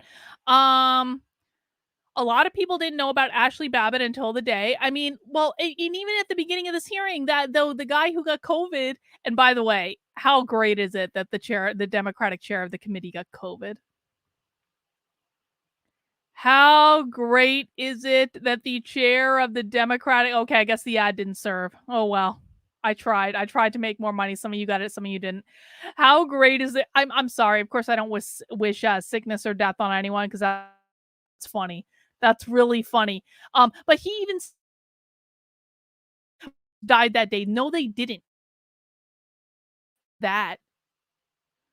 Oh, these people are such liars. We are seeing propaganda before our very eyes. All right, guys, please make sure you mount that like button for me. Yeah, breaking the flaw. I did see your drawings from Jeremy's hearing with the SEC. It sounds like that's going to go in Jeremy's direction, which is really great. That's a crypto thing. Okay, that has to do with the guy who founded Library and Odyssey. He's been fighting with the SEC. Well, you guys know Jeremy because he has the best campaign ads ever. He's been fighting the SEC for like years. This cost him several $1 million. It looks like he may have won. All right, I guess they're getting seated, so let me turn on the sound and see what's what. Mount that like button one more time if you haven't already. The committee's vice chair, Liz Cheney, as the members of the committee take their seats. The committee will be in order. I now recognize the gentleman from Illinois. Oh, good. We left at the recess. Cry, Adam. Just after Do it. President Do Trump's it, Adam. 224 You know you want to tweet cry. We attacking want the to see vice you president. cry. It would make our. Oh, he's gonna By do this it. time, the president had been in his dining room for an hour. Oh, we still don't know what I Trump want did you in the to dining just room. Oh think no. of what you would have done if you were in his shoes and had the power to end the violence.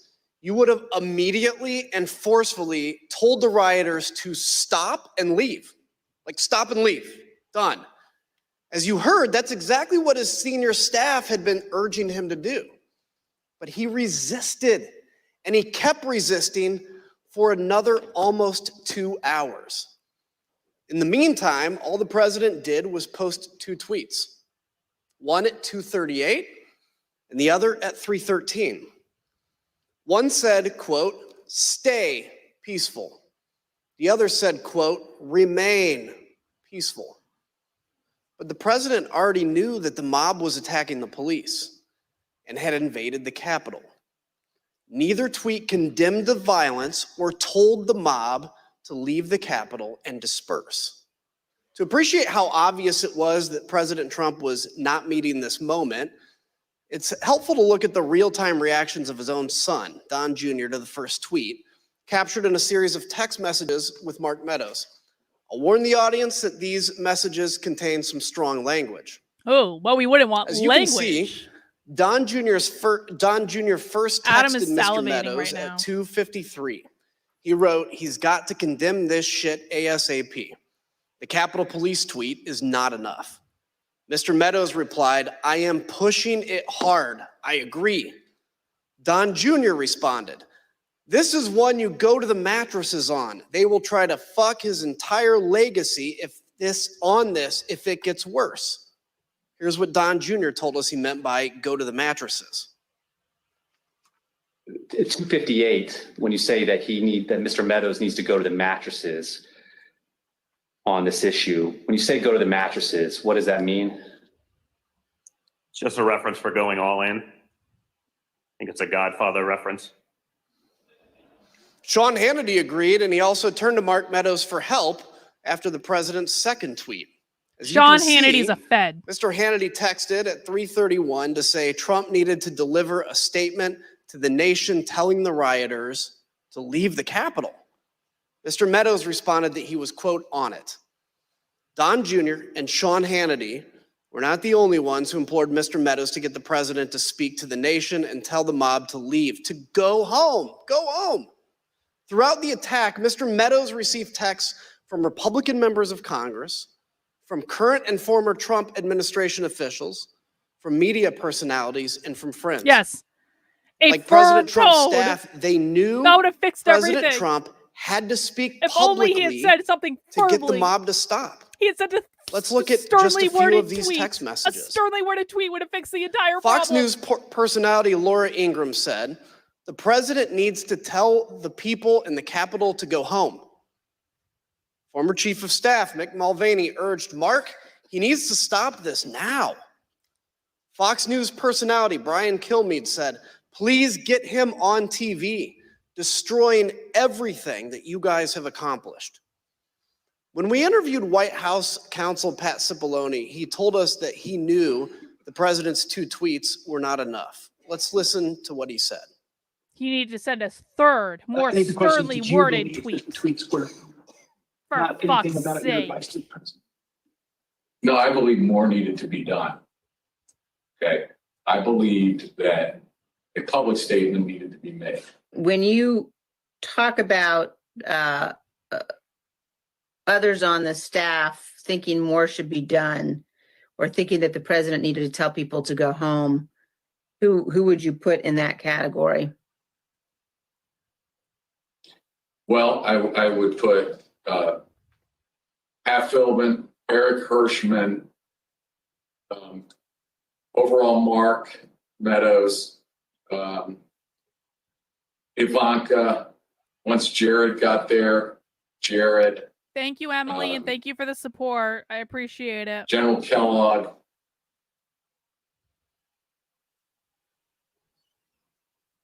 I'm probably missing some, but those Kaylee, I think, was there, but I don't. Dan Scavino. And who on the staff did not want people to leave the Capitol? On the staff? In the White House, how about? I can't think of anybody, you know, on that day who didn't want people to get out of the Capitol once the, you know, particularly once the violence started. No. I mean,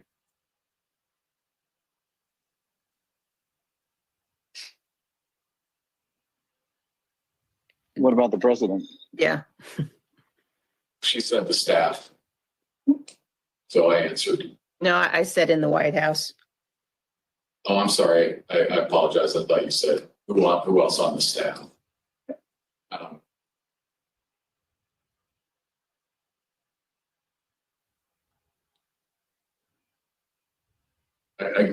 I can't reveal communications, but obviously I think, you know,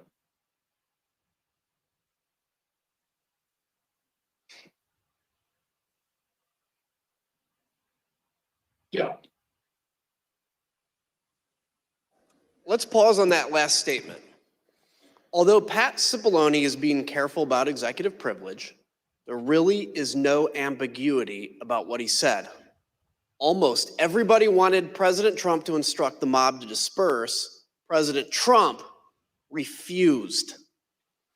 To understand how inadequate the president's tweets were, let's examine his 238 tweet in more detail. For context, here's what was happening at that time.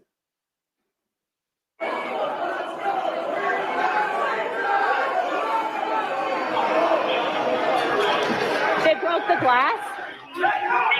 Everybody stay down! Get down! Doors barricade. There's people flooded the hallways outside. We have no way out.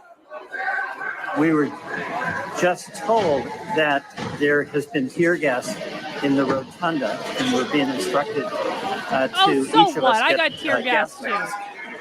Relax. It's not that bad. We went from a peaceful protest, and this is a very dangerous situation right now. Yes, look at all that violence. I'm look being at told that violence. these protesters on the oh my inside God. They're so are dangerous. around both look chambers, and there is now tear gas inside the Look at Capitol that rotunda. violence. In fact, members locked in the How did house anyone get out are being alive? instructed to put on masks. How did anyone make it? Ms. Matthews, after President Jesus Trump's Christ. tweet about Vice President Pence, you told us you spoke to, immediately, you spoke to Kayleigh McEnany.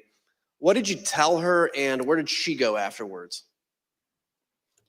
After the tweet about the vice president, I found Kayleigh and told her that I thought the president needed to immediately send out a tweet that condemned the violence that we were seeing. Exactly. And that there needed to be a call to action These to people tell think these that people Twitter to is leave all the that Capitol. matters. And she agreed and walked over to the Oval dining room to find the president. We interviewed Ms. McEnany and others who were in the dining room with the president, urging him to put out a statement. Ms. Matthews, Ms. McEnany told us she came right back to the press office after meeting with the president about this particular tweet. What did she tell you about what happened in that dining room? When she got back, she told me that a tweet had been sent out, and I told her that I thought the tweet did not go far enough, that I thought there needed to be a call to action and he needed to condemn the violence. And we were in a room full of people, but people weren't paying attention. And so she looked directly at me and in a hushed tone shared with me that the president did not want to include any sort of mention of peace in that tweet, and that it took some convincing on their part, those who were in the room. And she said that there was a back and forth going over different phrases to find something that he was comfortable with. And it wasn't until Ivanka Trump suggested the phrase "stay peaceful" that he finally agreed to include it. The president resisted writing "stay peaceful" in a tweet. Wait, no. He told Mark Meadows that the rioters were doing Adam. what they should be She actually doing, just and said the that rioters Trump understood agreed to write "stay they were peaceful" in a doing what tweet. President Trump wanted them to do. That's President Trump's message was twisted what heard she said. clearly by Stop That the wasn't what Steal she said. organizer Ali Alexander. Oh my God. At 2:38, he told another organizer, quote, "POTUS is not ignorant of what his words would do." Rioters storming the Capitol also heard President Trump's message. Fucking In this Ali video, Alexander. you'll see surveillance footage Also a from the snake, by rotunda the that way. shows a group of Oath Keepers, including Jessica Watkins, who's been charged with seditious conspiracy. You'll hear her walkie-talkie communications with others as they share intelligence and communicate about President Trump's 238 tweet in real time. Again, we warn the audience that this clip also contains strong language. Oh no, not that. Anything to CNN just said that they evacuated all members of Congress into a safety room. Look at all that violence. There's no Look safe at all that place violence. in the United States Look at all for those any guns. of these motherfuckers right now. Let me tell you. I hope they understand that we are not joking around. Look at all that those guns. Look at all Military Principle those violence. 105. Look at those organized Military mobs. Principle 105. Cave means grave. Trump just tweeted, please support our Capitol Police. They are on our side. Do not harm them. That's saying a lot by what he didn't say. He didn't say not to do anything to the congressman. Well, he did not ask them to stand down. He just said, stand by the Capitol Police. They are on our side and they are good people. So it's getting real down there. I got it on TV and it's looking pretty friggin' radical to me. CNN said that Trump has egged this on. Has anyone that seen a he is single gun egging yet? it on, and that he is watching the country burn 2 weeks before he leaves office. Where is he their is not fire? leaving office. I Where don't is give a their shit fire? what they say. We are in the mezzanine. We are in the main dome right Look at now. all those We are guns. rocking it. They're throwing grenades. all They're that- freaking shooting people with paintballs, but we're in Grenades? here. You Be think safe, there were be safe. grenades? God bless and Who threw a Godspeed. and grenade? keep Where's the going. footage of a Get grenade? it, Jess. Do your shit. This is what we What are you fucking lived up talking for. Everything we fucking trained for. Took over the Capitol. Bloodbath. Overran the Capitol. Bloodbath. Party. Bodies everywhere. It's a war zone. We've now seen how President Trump's supporters reacted to his tweets. Mr. Pottinger, you told us that you consider the tweets sent to this point to be, quote, wholly inadequate given the urgency of the crisis. What, in your view, would have been needed? Yeah, it was insufficient. I think what you could count me among those who was hoping to see an unequivocal, strong statement. Why is a national clearing security out the advisor Capitol, advising telling people to on stand down, communications? leave, go home. I think that's what we were hoping for. So something a lot more kind of definitive and not ambiguous, because he has that power over his folks. Ms. Matthews, you told us about a colleague who They're said all during in a the cult. attack that the president We are should all not in the Trump cult. condemn the violence. Trump Can you controls please tell us our about, every about that moment and your reaction? Yes, so a conversation started in the press office after the president sent out those 2 tweets that I deemed were insufficient. And a colleague suggested that the president shouldn't condemn the violence because they thought it would be, quote, handing a win to the media if he were to condemn his supporters. And I disagreed. I thought that we should condemn the violence and condemn it unequivocally. And I thought that he needed to include a call to action and to tell these people to go home. And a debate ensued over it. And I became visibly frustrated, and my colleagues were well aware of that. And I couldn't believe that we were arguing over this in the middle of the West Wing, talking about the politics of a tweet, being concerned with handing the media a win. I can't believe that when you're we doing had this just either. watched all of that violence unfold at the Capitol. But And not so for that reason. I motioned up at the TV and I said, do you think it looks like we're effing winning? Because I don't think it does. And I again reiterated that I thought that the president needed to condemn the violence because it didn't matter if it was coming from the left or the right, that you should condemn violence 100% of the time. So at some point in the afternoon, Mr. McCarthy placed a phone call to Mr. Scavino's desk line, and it was transferred to the president. Is that correct? That's generally what I recall. Okay. Were you involved in making that, transferring that call? Yes. Okay. Where was the president at the time that he took that call? He was in the dining room. Would you personally reach out to the president for more support? I've already talked to the president. I called him. I think we need to make a statement, make sure that we can calm individuals down Did Mr. McCarthy indicate that he had been in touch with President Trump? He indicated that he had had some conversation. I don't recall whether it was with the president or with somebody at the White House, but I think he'd expressed frustration that not taking the circumstances seriously as they should in that moment. You know, I asked Kevin McCarthy, who's the Republican leader, about this, and he said he called Donald. He finally got through to Donald Trump, and he said, "You have got to get on TV. You've got to get on Twitter. You've got to call these people off." You know what the president said to him? This is as it's happening. He said, "Well, Kevin, these aren't my people. You know, these are Antifa." And Kevin responded and said, "No, they're your people. They literally just came through my office windows, and my staff are running for cover. I mean, they're running for their lives. You need to call them off." And the president's response to Kevin, to me, was chilling. He said, "Well, Kevin, I guess they're just more upset about the election, theft than you are."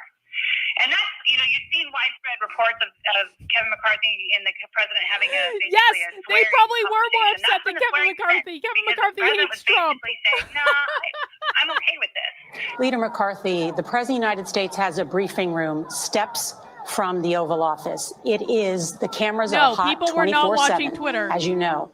Why hasn't he walked down and said that now? I conveyed to the president what I think is best to do, and I'm hopeful the president will do it. Look at all those violent people. And have you Look at spoken that with violence. his chief of staff?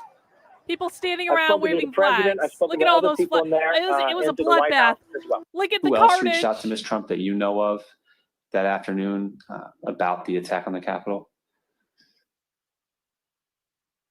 I believe at one point. Post a video to Twitter. President-elect He Joe could've Biden called. also went live on TV to demand that President Trump tell the mob to leave. I call on President Trump to go on national television now to fulfill his oath and defend the Constitution and demand an end to this siege. There was a desperate scramble for everyone think to that get people President had Trump TV? to do anything. If we couldn't All get this Twitter occurred, to load, and did the they president think still that people were going to be did not streaming act. Trump's I yield to my primetime friend from fucking Virginia. address? Thank you, Mr. Kinzinger. It's not how it works. President Trump finally relented to the pleas from his Oh staff, my God. his family, and from Capitol Hill for him to do something more at 4:17. 187 minutes, more than 3 hours after he stopped. This is around the time that I left at because the I wanted to get ellipse. back to the hotel, and I had heard that After they he had stopped called a speaking curfew. to a mob that he So I had was already sent walking back to armed the hotel the at this point, Capitol. I think. That's when he tweeted a video telling the So I wanted to rioters get to go food. home, while also telling them that they were special and that he loved them. By that time, although, the violence was far from over. Law Really? enforcement had started to turn the tide. Reinforcements were on the way, and elected officials They were were in secure sitting on the locations. bleachers. The writing was already on the How wall. dare The the rioters how would dare not the succeed. proletariat sit on our Here's bleachers? what was showing on Fox News, the channel the president was watching all afternoon. How dare they? Dr. Brett Baer with more information now. Brett, what do you have? Our Pentagon team, Look at Jen all that Griffin, Lucas carnage. Tomlinson, confirming the Look Defense at that Department has now violence. mobilized the entire D.C. National Guys, Guard, you know, 1,800 too, troops. if there Take was several hours, actually as I was violence, mentioning they'd be before, showing it. to get them up and running. The This Army is literally the Secretary best Ron they McCarthy have. is setting up a headquarters at Carnage. the FBI. You just heard from David Spunt that the Grenades. FBI is Blood. also sending troops to the Capitol. It's no coincidence then that President Trump finally gave in and went out to the Rose Garden at 4:03. When we say day over, I mean, there were still people in the Capitol at that point, weren't there? There were people in the Capitol, but I believe by this stage, law enforcement. Oh, Not you're to go back and saying look, but I believe you're law saying there was no enforcement violence. either there or moving You're in or saying there was no going to violence. take charge.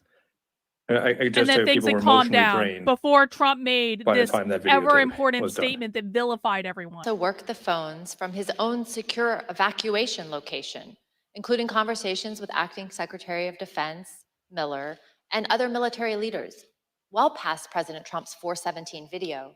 Let's look at some never-before-seen photographs of the Vice President during this critical time and hear about the Vice President's conversation. Didn't you guys show with these military photographs in an leaders to earlier secure the hearing? Capitol and ensure everyone was safe. Never Vice before President seen. Pence, There were Really? 2 or 3 calls with Vice President Pence. This guy He wants was the very military to animated, go through and he toxic issued masculinity very training. explicit, Oh yeah, Mike Pence sitting at a desk. Okay. very direct, Harrowing Mike Pence, unambiguous stunning and orders. fucking brave. There was no question about that. And he was, and I can get you the exact quotes, I guess, from some of our records somewhere, but he was very animated, very direct, very firm, and to Secretary Miller. Get the military down there, get the guard down here, put down this situation, et cetera.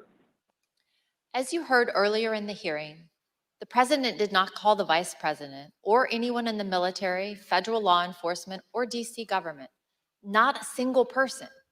But General Milley did hear from Mark Meadows the contrast between that call and his calls with Vice President Pence tell you everything you need to know about President Trump's dereliction of duty. Let's listen. He said, this is from memory. He said, we have to kill the narrative that the vice president is making all the decisions. We need to establish the narrative that, that the president is still in charge and that things are steady or stable or what's that thing. I immediately interpret that as politics, politics, politics. Red flag for me personally, no action, but I remember it distinctly. I don't do political narratives. Really? Really? So while You want the President Trump entire and his military to do advisors were diversity drained, training. other leaders upheld their oaths to do the right thing. Wow. Maybe it was exhausting to get the president to put out that I just video, don't know how these but people think can about live the with law themselves. enforcement I really don't. officers I who were don't know how attacked they by the can live mob with that day. themselves. President Trump had summoned them himself to Washington. And what about President Trump? He watched TV, tweeted, called senators to try to delay the count of electoral votes, called Rudy Giuliani, and argued with his staff who were insisting that he should call off the attack. Ms. Matthews, what was your reaction to President Trump's message to the mob at 417? I was struck by the fact that he chose to begin the video by pushing the lie that there was a stolen election. And as the video went on, I felt a small sense of relief because he finally told these people to go home. But that was immediately followed up by him saying, "We love you, you're very special." And that was disturbing to me. So you because wanted he didn't distinguish your between those that voters peacefully to attended be his speech vilified. earlier that day and those that we watched cause violence at the Capitol. You wanted Instead, Republican voters to be he vilified. told the people who we had just watched The Republican storm our Party is going to nation's lift this woman Capitol up, just so you guys with know. the The intent Republican on Party is overthrowing our going to democracy, take care of this woman for the rest of violently her life. attack police officers, and chant heinous things like "Hang Mike Pence. We love you. You're very special." And as a spokesperson for him, I knew that I would be asked to defend that. And to me, his refusal to act and call off the mob that day and his refusal I want to to go on condemn Truth the Social and know it. violence Oh, I got to go was on Truth Social right indefensible. now. Hang And on. so What is Trump saying about this I knew that I would bitch? be resigning that evening. And so I finished out the workday, went home and called my What is loved ones Trump to tell them of saying? my decision and resigned that evening. Thank you. Oh, Indefensible. Trump's been truthing. Let's hear what some of your colleagues in the press office told us about their reaction to this same 417 message. I felt like it was the absolute bare minimum of what could have been said at that point for something on camera. What else do you think should have been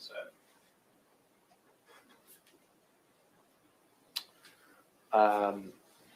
Trump's complaining about Mike Pence not doing anything. Probably not his best So, move. Trump needs to stop complaining. He needs to move on. A more forceful. He needs to stop complaining.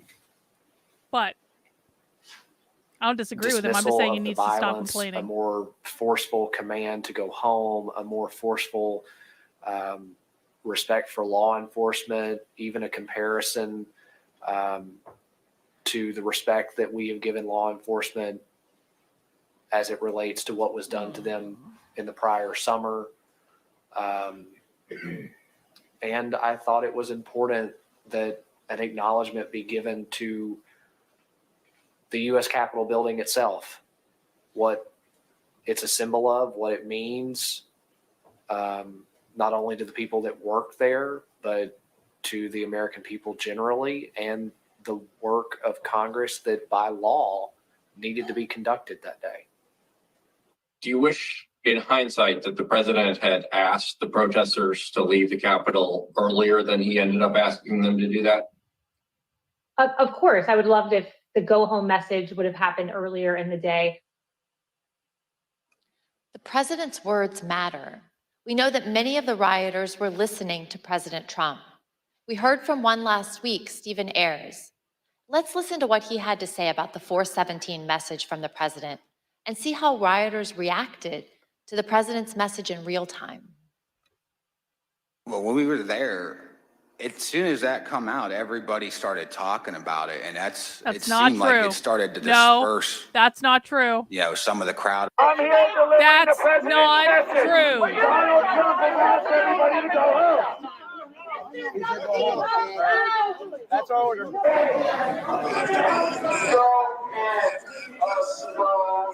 He says go home. He says go home. Yeah, he said to go home. But just as Mr. Ayers said, police were still fending off the last throes of the brutal assault. I yield to the gentleman from Illinois. Well, everyone Yes, else Kathy, was I working do. They needed to get do Congress something back in session. What did President listen Trump to do? the other half of the country. I absolutely think it 6:01, would have just been 1 different minute if after they the just citywide listened to the curfew other went half of into the country. effect. He posted his last If they tweet just of done the it day. fairly. After officers engaged in multiple hours of hand-to-hand combat, I agree with with over this. 100 of them sustaining injuries, President Trump tweeted at Great comment, 6:01 Kathy. and justified the violence as a natural response to the election. Trump's right. He said, quote, "These are the Because they things and didn't do events that this. happen when a Because they sacred didn't do this. landslide victory is so unceremoniously, viciously stripped away from great patriots who have been badly, unfairly treated for so long. Go home with love and peace. I love Remember how this day fucking unapologetic forever." Trump is. Okay, He it might called be a the little mob bit misguided great from a PR patriots. standpoint, He but told I people to love how remember unapologetic Trump the is. day He doesn't give a forever. fuck. He showed absolutely no Completely unapologetic. remorse. A few minutes later, at I have a lot of 6:27, the respect for president that. I left the do. dining room. I'm sorry. And he went Might up be to the White unpopular, House residence but for the that's what I night. think. On the screen is the last photograph of the president that night as he went into the residence.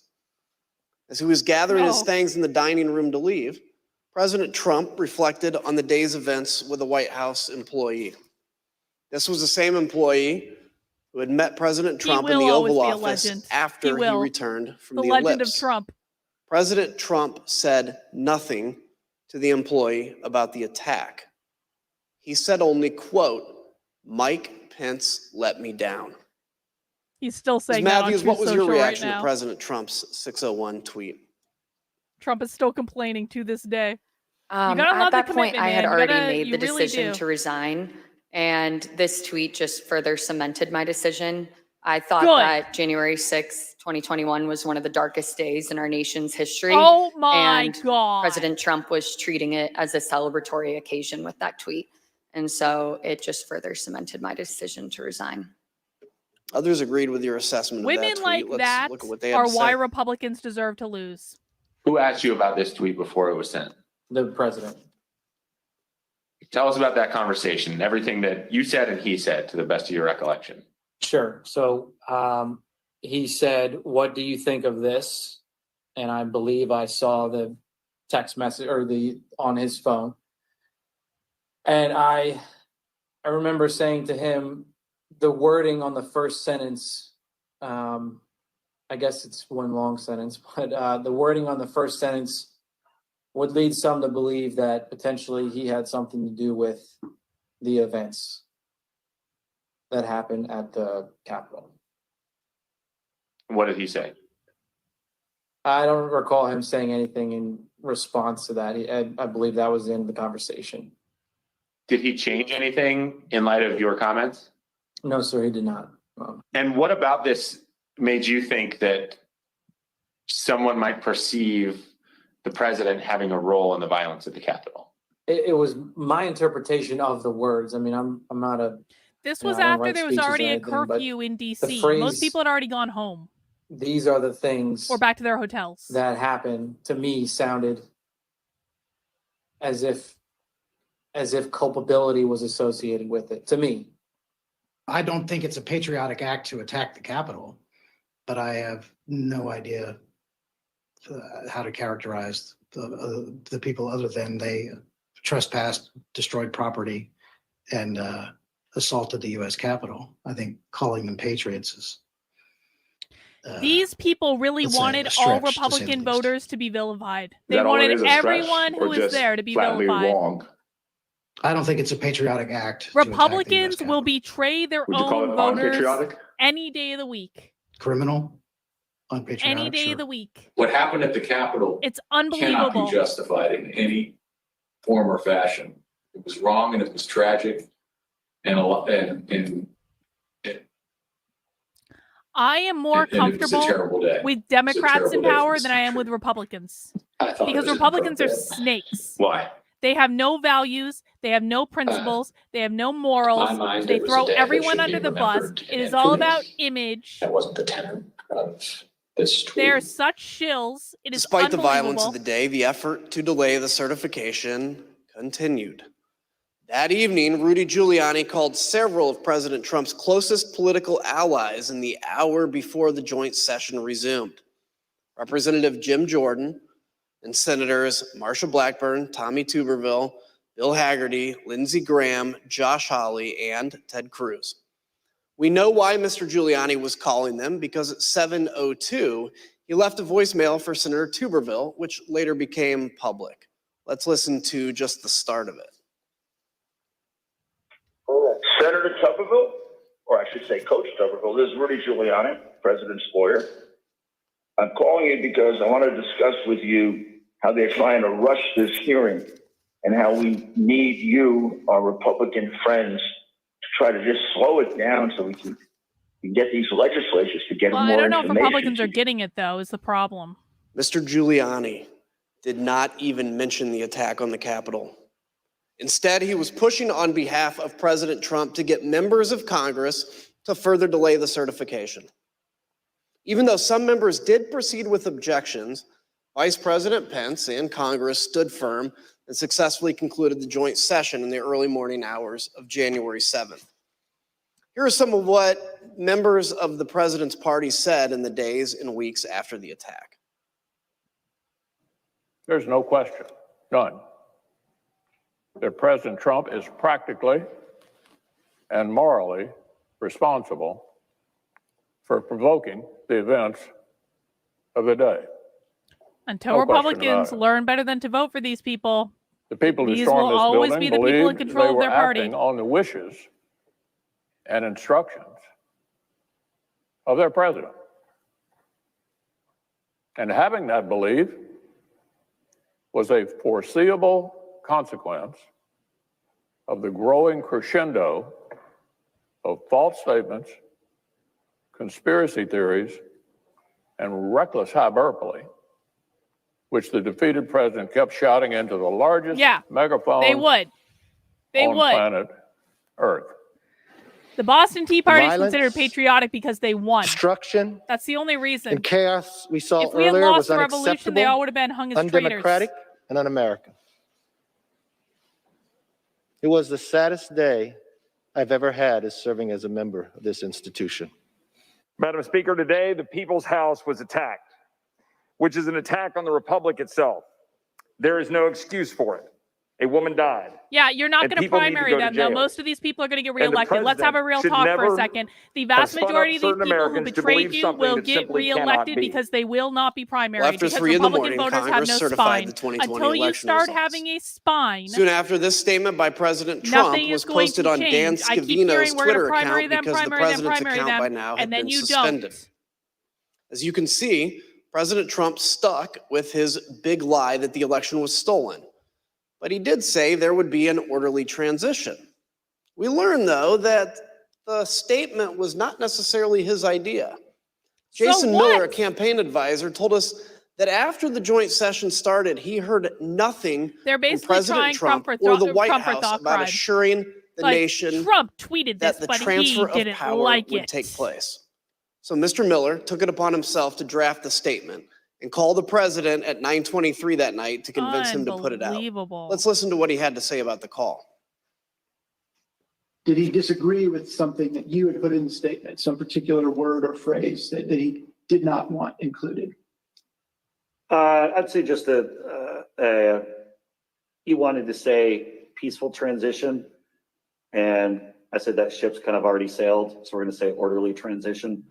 That was about the extent of disagreement or pushback from the conversation. The last person President Trump spoke to by phone that night was Johnny McEntee, his head of personnel. Mr. McEntee told us that they talked about the events of the day and the multiple resignation by administration officials. The decision whether to resign was one that weighed heavily on people in the administration. On the one hand, people like Mr. Pottinger and Ms. Matthews here, as proud as they were to have served, refused to be associated with President Trump's dereliction of duty. But others were sincerely worried that leaving President Trump to his own devices would put the country at continued risk. Listen to what we heard about that tension from Pat Cipollone, from General Mark Milley, and Eugene Scalia, who was the Secretary of Labor. And then after that, some people were resigning, obviously, over January 6th. We know who they were. Did I consider it? Yes. Did I do it? No. Concerned about is if people in the counsel's office left, who would replace me? And I had some concerns that it might be somebody who, had been giving bad advice. On the morning of the 7th, the decision I arrived at was that the most constructive thing I could think of was to seek a meeting of the cabinet. I thought that trying to work within the administration to steady the ship was likely to have greater value than simply resigning. After which point I would have been powerless to really affect things with the administration. Gene thought that there should be a cabinet meeting. Do you know why Mark thought it would not be? I don't remember why. I think it probably had something to do with Mark's view of how the president might react and that but things like that. Now, there was a couple of calls where, Meadows and/or Pompeo, but more Meadows. How's the president doing? Like Pompeo might say, "How's the president doing?"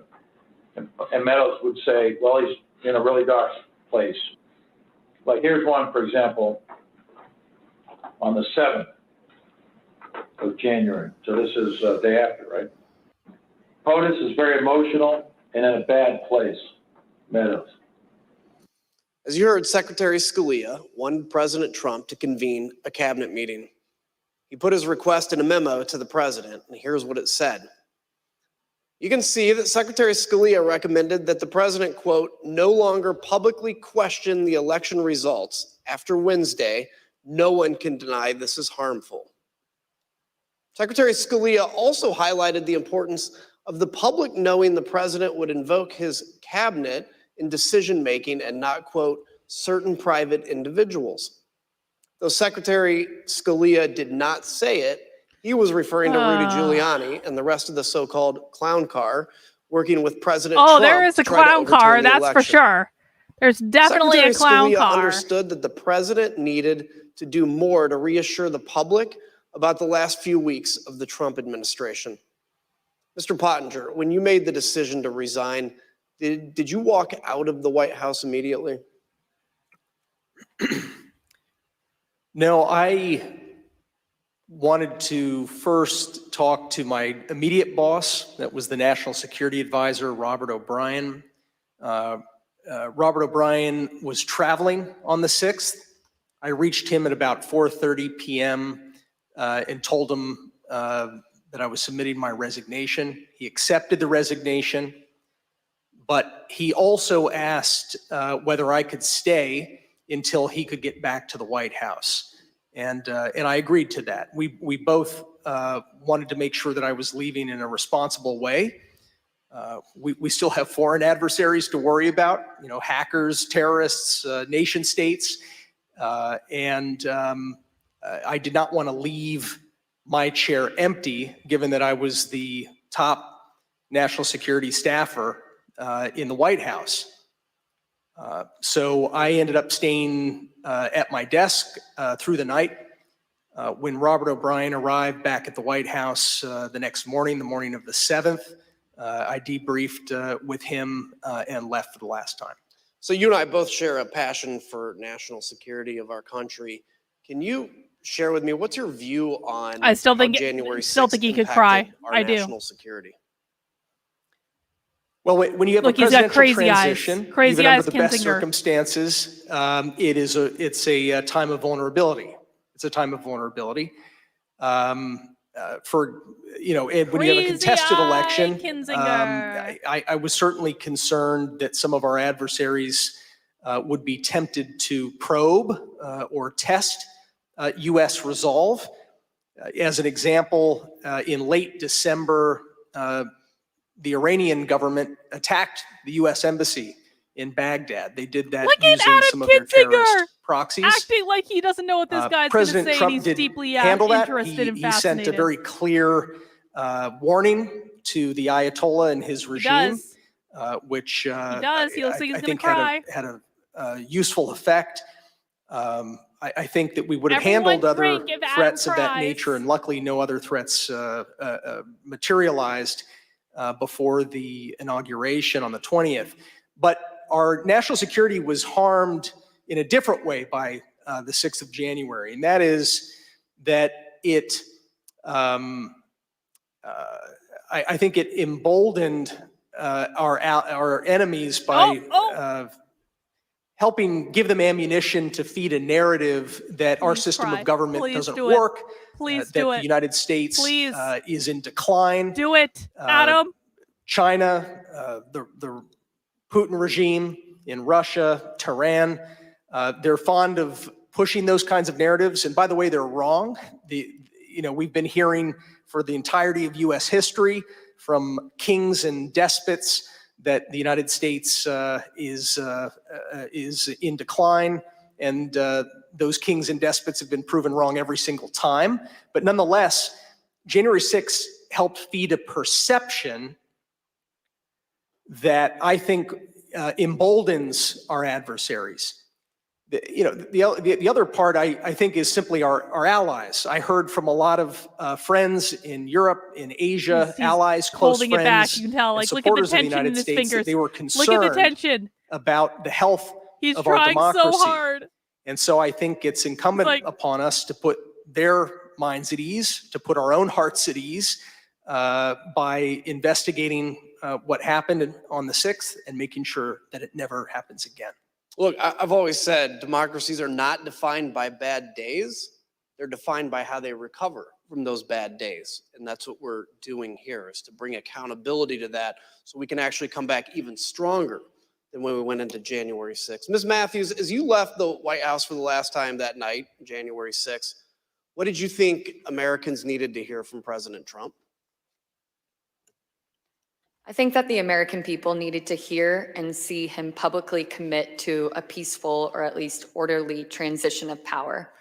In the aftermath of the Capitol attack, it wasn't just enough for us to ask him to condemn the violence. He needed to agree that he would peacefully transfer power over to the incoming administration, because that's one of our fundamentals and what it means to live in a democracy. And so that evening when I resigned, the resignation statement that I drafted, I referenced this and I said, our nation needs a peaceful transfer of power, in hopes that it would put some sort of public pressure on the White House and President Trump to publicly agree to an orderly transition.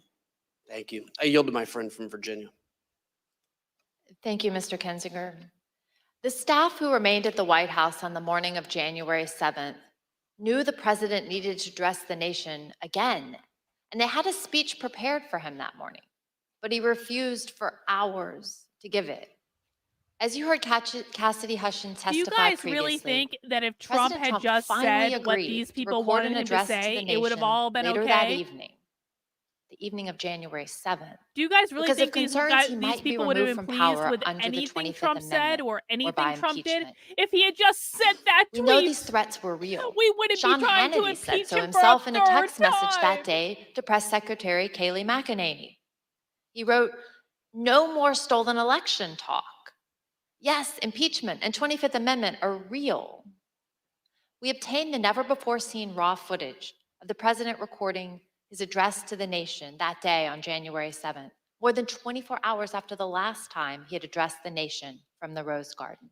Let's take a look. Whenever you're ready, sir.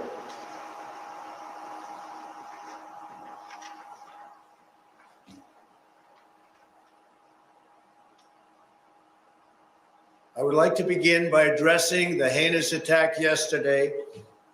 And to those who broke the law, you will pay. You do not represent our movement. You do not represent our country. And if you broke the law, you can't say that. I'm not going to, I already said you will pay. The demonstrators who infiltrated the Capitol have defied the seat of justice. It's defiled, right? See, I can't see it very well. Okay, I'll do this. I'm going to do this. They're just doing this to embarrass But this Trump. election They're just is showing now this to over. embarrass Trump. Congress has certified the results. I don't want to say the election's over. I just want to say Congress has certified the results without saying the election's over, okay? But Congress is certain. Now Congress. Yeah, right. Now Congress. I didn't say over, so let me see. Go to the paragraph before.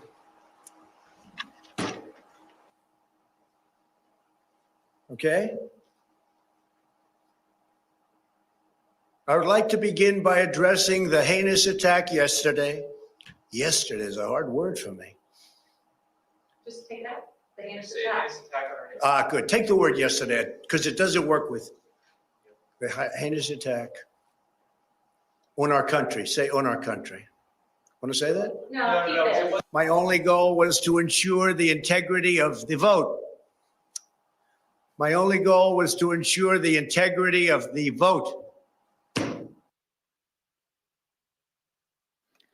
On January They 7th, really just played that to embarrass one Trump. day That after was the he only purpose of incited that. an insurrection based on a lie, President Trump still could not say that the election was over. They are desperate. Mr. Pottinger, This is you've why taken Trump the oath can't give in multiple to them. I agree times with Trump in the on this one. Marines They and as an want official in Trump the executive so branch. badly to just say, Can I you lost, please I lost, share with I us lost. your That's what view they, that's what about they the oath really of office want. and how that translates That's into what the accepting election establishment results wants. and a transfer of power? Okay, I'm now on board with Trump not giving in on this point. Sure. I wasn't before this. You know, this isn't the first time that we've had a close election. Trump should not give in this country. And President Trump certainly had every right to challenge in court the results of these various I elections. don't think Trump should bring it up all the time. But he once should you've not bend had the knee due to these people. process They're under the trying law, to get him to bend the knee. you have to conform with the law, no matter how bitter the result. Once you've presented your evidence in court, But you don't have judges to, have you heard don't have that to evidence, say you're guilty when judges you don't have believe you ruled. are. You don't have to say If you're you guilty when you don't continue believe to you are. contest an election, you're not just contesting an election anymore. You're actually challenging the Constitution itself. You are challenging the societal norms that allow us Trump is not obligated to say what you remain people want him unified. to say.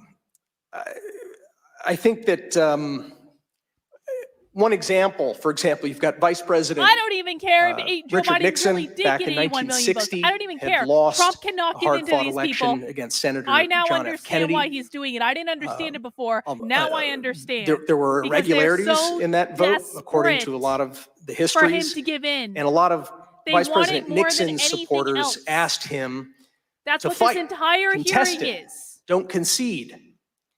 But in one of his finest moments, Vice President Nixon said no. He said it would tear the country to pieces. And he conceded to Jack Kennedy and announced that he was going to support him as the next president. We have an example of a Democratic candidate for president, Vice President Al Gore, who faced a very similar dilemma. He strongly disagreed with the Supreme Court decision that lost his election bid and allowed President George W. Bush to take office. But he gave a speech of concession in late December, mid or late December of 2000, where he said, this is for the sake of the unity of us as a people and for the strength of our democracy. I also am going to concede. I'm going to support the new president. His speech is actually a pretty good model, I think, for any candidate for any office, up to and including the president, and from any party to read, particularly right now. The oath that our presidents take, it's very similar to the oath of office I took as a U.S. Marine officer and the oath I took as a White House official. It is to support and defend the Constitution. It's to protect the Constitution, to bear true faith and allegiance to the Constitution. And it is a sacred oath. It's an oath that we take before our families. We take that oath before God. I think that we have an obligation to live by that oath. I do still believe that we have the most ingenious system of government on earth, despite its imperfections. I don't envy countries that don't have this system that actually allows for a predictable, peaceful transfer of government every 4 to 8 years. And it's not something that we should take for granted. Thank you. As we heard at the start of the hearing, in the immediate aftermath of January 6th, Republican leader Kevin McCarthy understood that President Trump bore responsibility for that day and should have taken immediate action to stop the violence. He was even more candid in calls with Republican colleagues. As you'll hear in a moment, recordings of some of these calls that were later published by the New York Times. The context for these calls was that a resolution had been introduced in the House calling for Vice President Pence and the cabinet to remove President Trump from power under the 25th Amendment. Let's listen. I've had it with this guy. What he did is unacceptable. Nobody can defend that, and nobody should defend it. The only discussion I would have with him is that I think this will pass, and it would be my recommendation this should be done. That would be my take, but I don't think he would take it, but I don't know. But let me be very clear to all of you, and I've been very clear to the president. He bears responsibilities for his words and actions. No ifs, ands, or buts. I asked him personally today, does he hold responsibility for what happened? Does he feel bad about what happened? He told me he does have some responsibility for what happened. And he needs to acknowledge that. President Trump has never publicly acknowledged his responsibility for the attack. The only time he apparently did so was in that private call with Kevin McCarthy. There's something else President Trump has never acknowledged: the names and the memories of the officers who died following the attack on the Capitol. We're honored to be joined tonight by police and first responders who bravely protected us on January 6th. Oh my God. Your character and courage. They bravely stood around on January 6th and did democracy nothing. Can and should prevail. They bravely stood around. Even in the face of a violent insurrection. Oh my God, they're crying. We on this dais Holy can never shit. thank you enough for what you did to protect our democracy. On January 9th, 2 of President Trump's top campaign officials texted each other about the president's glaring silence on the tragic death of Capitol Police Officer Brian Sicknick. Because he didn't who die as succumbed a to his result on injuries January 6th. The night No. of January 7th. Oh my God. His campaign officials were Tim Murtaugh, Trump's director of communications, and one of his deputies, Matthew Walking. Their job was to convince people to vote for President Trump. So they knew his heart, his mind, and his voice as well as anyone. And they knew how he connects with his supporters. Here's what they had to say about their boss. Murtaugh said, I feel bad I'm not giving any original commentary, but also they're just saying the shitty same not things to have over and over and acknowledged over and the over and death over of again the for Capitol 3 Police hours. officer. It's like, Walking responded, that's enraging to me. Everything he said about supporting law enforcement was a lie. Good. Law To which enforcement should Murtaugh be replied, supported. Law enforcement you know what should this not is? be Of supported. course, if he acknowledged the dead cop, he'd be implicitly faulting the mob. And he won't do that because they're his people. If this doesn't teach Republicans And he would also that be you don't close to support law acknowledging enforcement, that they are not the that good what guys, he lit I at the just don't know rally what got will. out of control. What will convince No Republicans way he that cops are not acknowledges the something good guys? that could They're not. ultimately be called his fault. No way.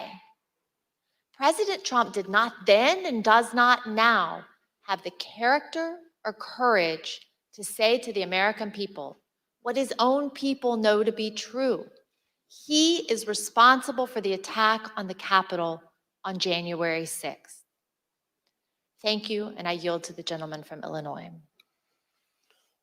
Thank you, There's still Ms. time for Loria. Adam to cry. Tonight's testimony and evidence is as sobering as it is straightforward. Within minutes of stepping off the ellipse stage, Donald Trump knew about the violent attack on the Capitol. From the comfort of his dining room, he watched on TV as the attack escalated. I kind of love the idea of He Trump sent having like a tweets that leisurely lunch inflamed or and something, expressed watching it on support TV. I kind of love the that desire idea, of some actually. to literally kill Vice President Mike Pence. For 3 hours, That's not real. he refused to call off the attack. Donald Trump refused to take the urgent advice he received that day. Not from his political opponents or from the liberal media, but from his own family, his own friends, his own staff, and his own advisors. In the midst of an attack, when there was no time for politics, the people closest to Trump told him the truth. It was his supporters attacking the Capitol, and he alone could get through to them. So they pled for him to act, to place his country above himself.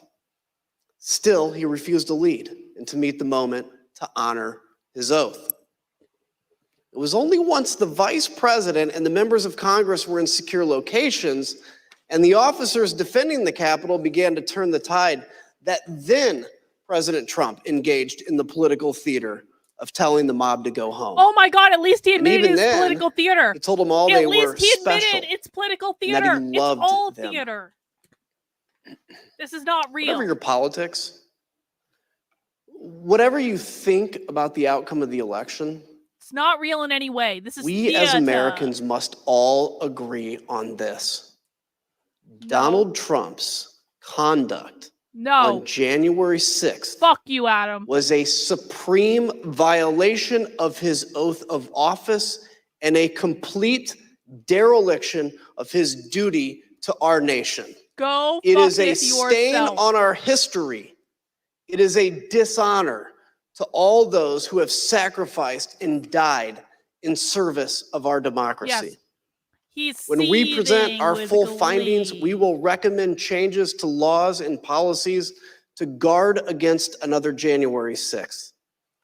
The reason that's imperative is that the forces Donald Trump ignited that day have not gone away.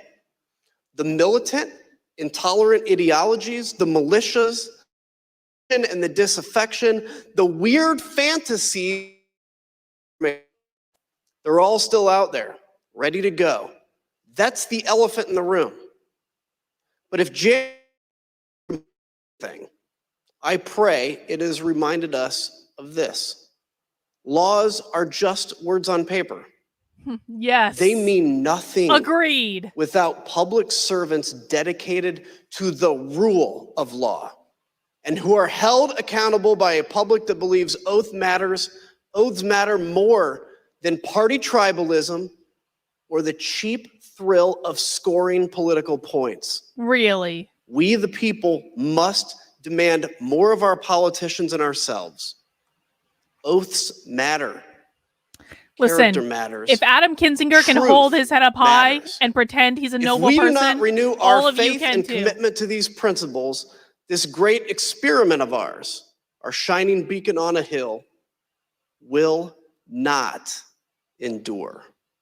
I yield to the gentlewoman from Virginia. Thank you, Mr. Kinzinger. Throughout our hearings, we've provided many facts, and painted a vivid picture of I love how the events of questions they January asked the 6th. witnesses were like, did you The like what Trump violence, did? And they were like, no, the human no, I did toll, not like what both Trump did. And they were emotional like, thank and you, stunning and physical, brave. including the tragic loss of life.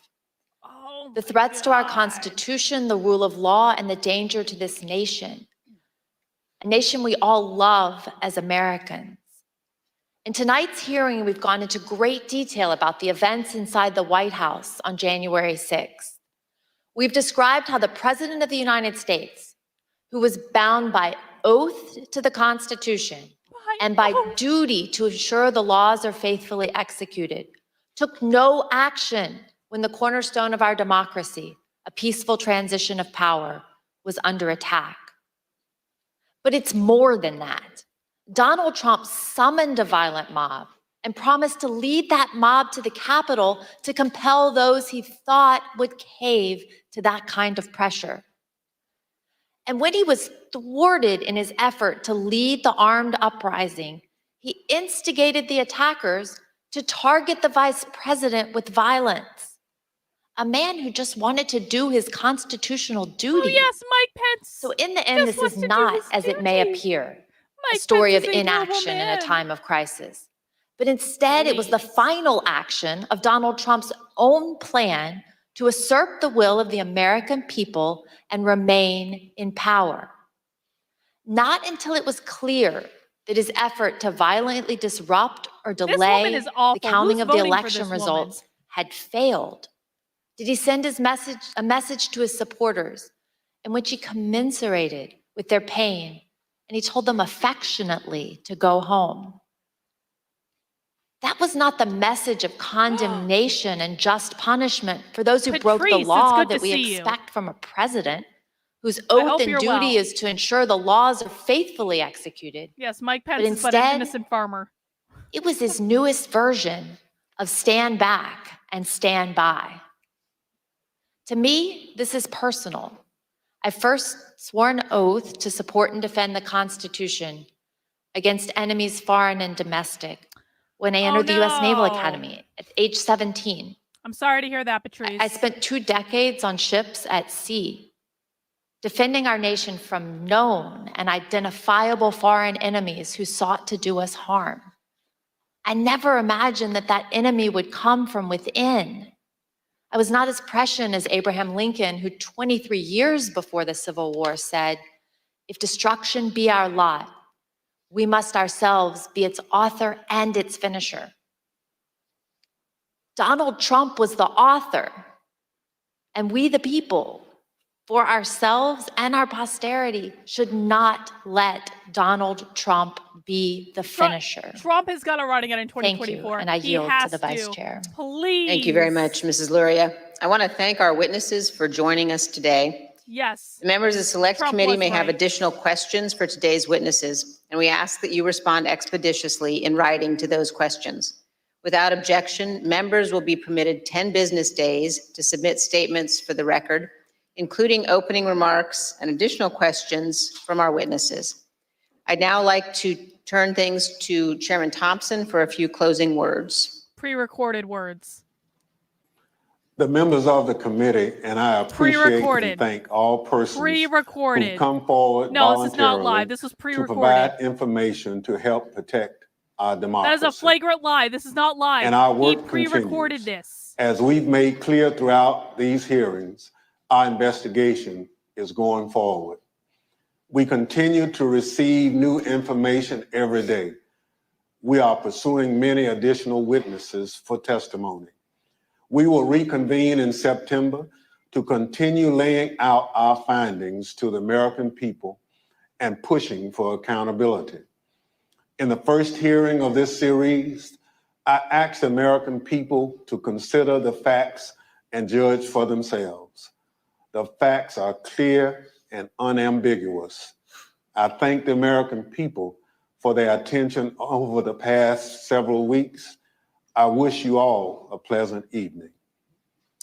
And let me again thank our witnesses today.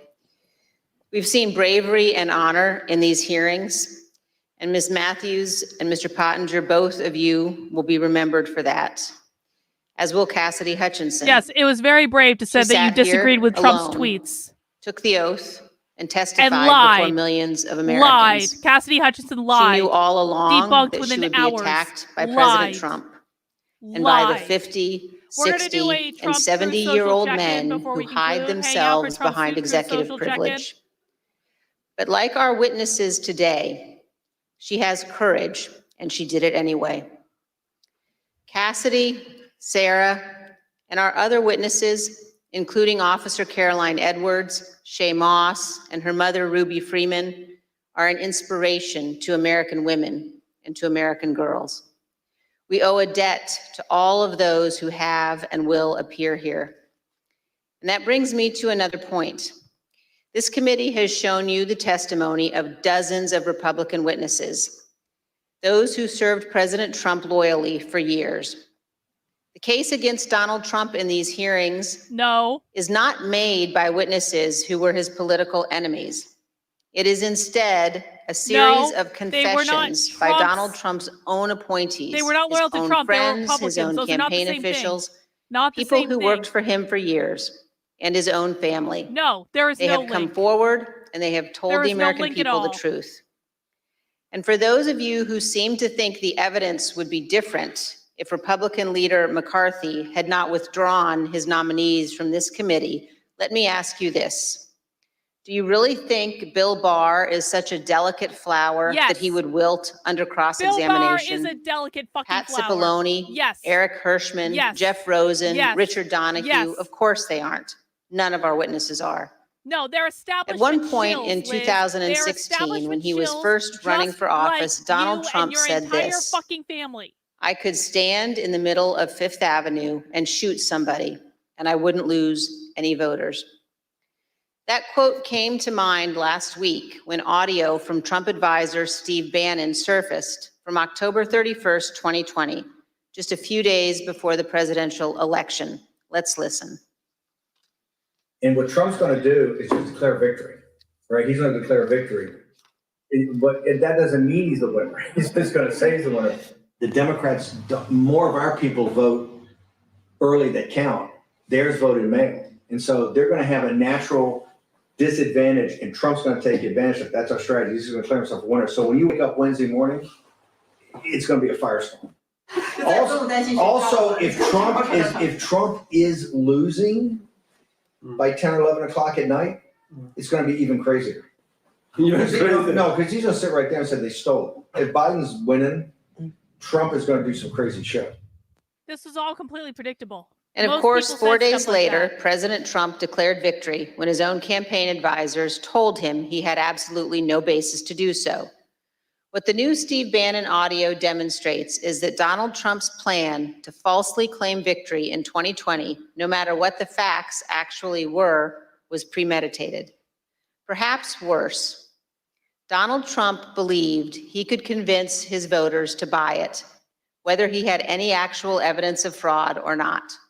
And this same thing continued to occur from Election Day onward until January 6th. Donald Trump was confident that he could convince his supporters the election was stolen, no matter how many lawsuits he lost, and he lost scores of them. He was told over and over again in immense detail that the election was not stolen. Sorry, There was no world, evidence of something. I widespread didn't fraud. see your gift on It Odyssey didn't until matter. now. Sorry. Donald Trump was confident he could persuade his supporters to believe whatever he said, no matter how outlandish, and ultimately that they could be summoned to Washington to World help of him time. remain Thank you for president the for another library term. point on As we Odyssey. showed you last week, even President Trump's legal team, led by Rudy Giuliani, knew they had no actual evidence to demonstrate the election was stolen. Again, it didn't matter. Here's the worst part.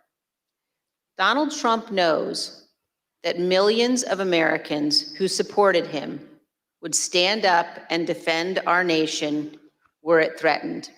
They would put their lives and their freedom at stake to protect her. And he is preying on their patriotism. He is preying on their sense of justice. And on January 6th, Donald Trump we are all turned just their love of mindless country fools, into a Liz. weapon against our Capitol and our Constitution.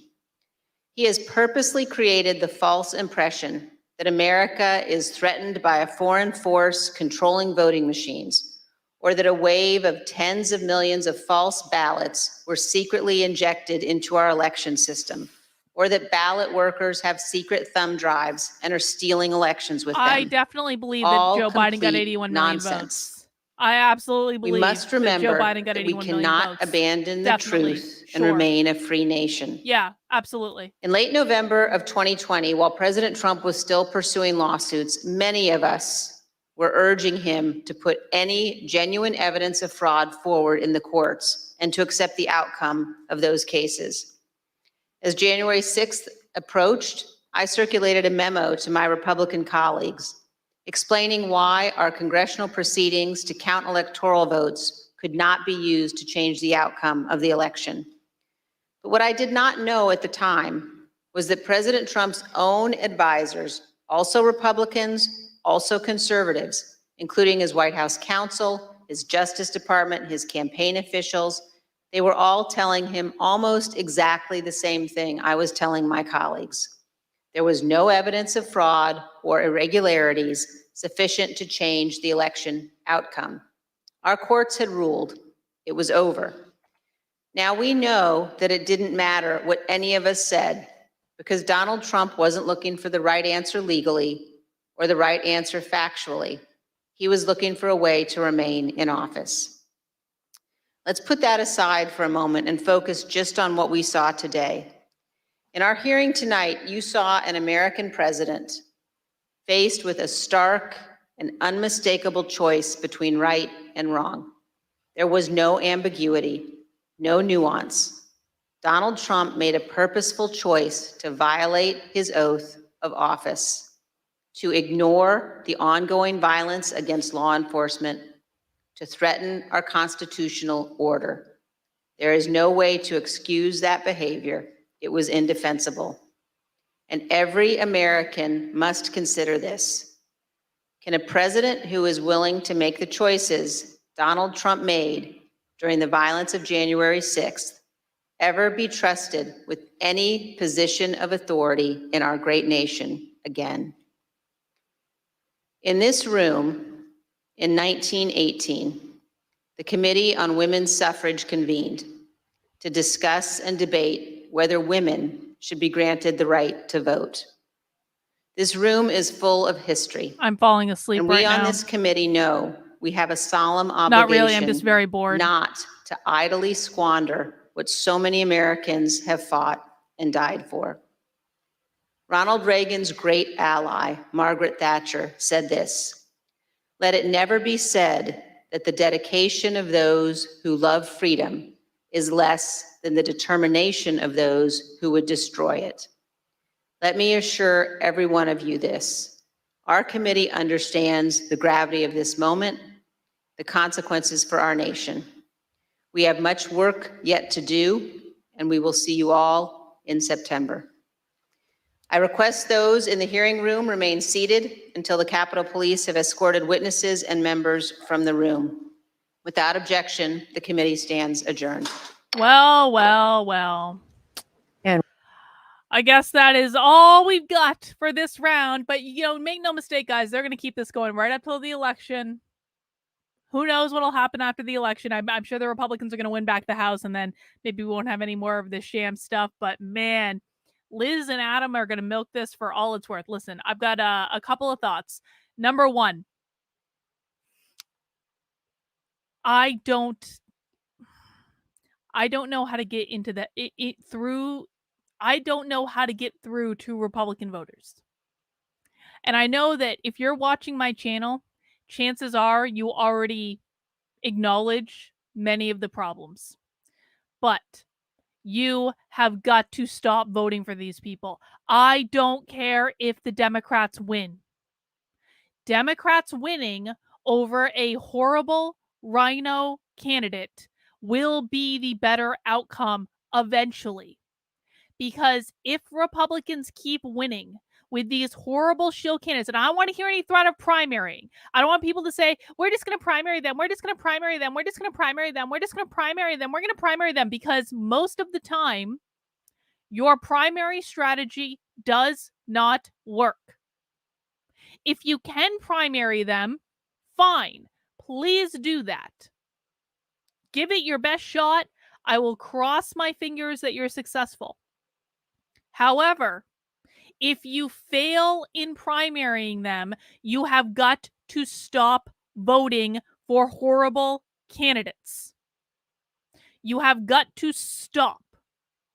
Voting for the horrible candidates is exactly how you got Liz Cheney, and exactly how you got Adam Kinzinger, and exactly how you got Mitch McConnell, and exactly how you got Kevin McCarthy, and exactly how you got Mike Pence. You have got to stop voting for horrible candidates. And if that means that the Democrat wins, then that's what it means. Because the Republicans are not going to start running better candidates unless they know absolutely and unequivocally that they will lose. This is how you fix the Republican Party. This is how you get the rhinos out. The rhinos have to know unequivocally that they will lose. And until that happens, you are going to continue to get horrible, shitty candidates that will throw you under the bus. Mitch McConnell did you guys hear Mitch McConnell? He's out there with those people. Republican politicians hate their own voters, and yet Republicans continue to vote for them every single effing time. If you are not going to take a stand against these people, then do not be surprised when they throw you under the bus. They have told you they're going to do that. They signal that they're going to do that. They all but deliver it to you on a silver platter. They almost literally say, "We're gonna totally fuck you over." And yet Republicans still vote for them. They still vote for them. Make them lose. Let them lose. Let the Democrats win. That is the only way to show people. Causing people pain like that is the only way to change the system. If you do not like the current system, then you have to vote to cause enough pain to get other people to acknowledge that the system is totally and completely fucked. I'm not saying you have to vote for a Democrat. I'm saying that you cannot vote for shitty Republican candidates. Just don't vote, or vote for a libertarian, or vote for third party. You do actually have more options than just Republican or Democrat. You do not have to pick between those two. You can choose not to participate at all. You can vote for a third party candidate. But unless you are willing to stop voting for shitty candidates, then you deserve exactly what you get because you had a hand in electing it. And I just don't know what it's going to take for the average Republican voter to understand this. The other thing that Republicans have got to understand is that the police are not on your side. The police are not there to help you. The police are not there to protect you. The police are under no obligation to protect you. The police will also throw you under the bus the minute it becomes convenient for them to do so. Stop supporting the police. They don't like you. They aren't going to save you. I don't know why Republicans revere these people. I watched in Washington, D.C. in the November rally after the 2020 election, the first Million MAGA March. I watched as the police did nothing to protect Trump supporters who were attacked by Antifa. I knew full well when I was out in Washington, D.C. that night that if I got attacked by Antifa, no one was coming to save me. That's why I didn't wear my Trump shit around. I didn't get attacked. I wore all black so I looked like Antifa, so I didn't get attacked. because I knew no one was coming to save me. I watched the police force Trump supporters to walk through Black Lives Matter Plaza. And you saw in this hearing where the Capitol Police are all holding hands and looking like they're going to cry when they were never in any real effing danger. They may have thought that they were. Other people would argue differently. This is my personal opinion. But I don't know why Republicans cannot see that the police are not there to help you.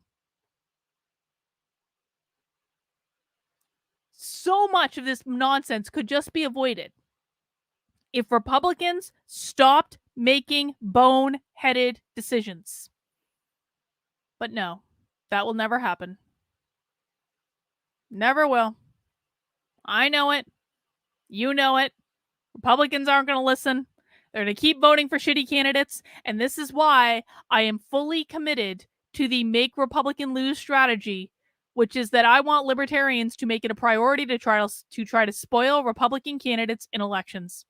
Republicans deserve to lose. They complain all the time. They don't do anything to fight back. You watch what's going to happen when it gets closer to the midterms, and then in 2024, we're going to be hearing from a lot of Republicans. They're going to go, I don't even know why we should bother voting at all. Which is perfectly fine. I mean, it helps Republicans to lose if Republicans refuse to go and vote. I don't give a flying fuck if I lose Republicans, Patrick. I don't give a fuck. If Republicans are going to act like babies and they're going to take their toys and go home and have a good cry about the mean woman on the internet telling them they're acting retarded, then they deserve to lose. I don't care if I lose them. Don't care. Don't care at all. Republicans make almost every single wrong decision that it is possible to make. It is actually impressive. It really is. Republicans make almost every single wrong decision, and then the rest of us suffer for it because they don't effing listen, and they are only interested in brand and image. The fact that that woman who was in this sham trial worked for Trump is an indictment of what Republicans care about.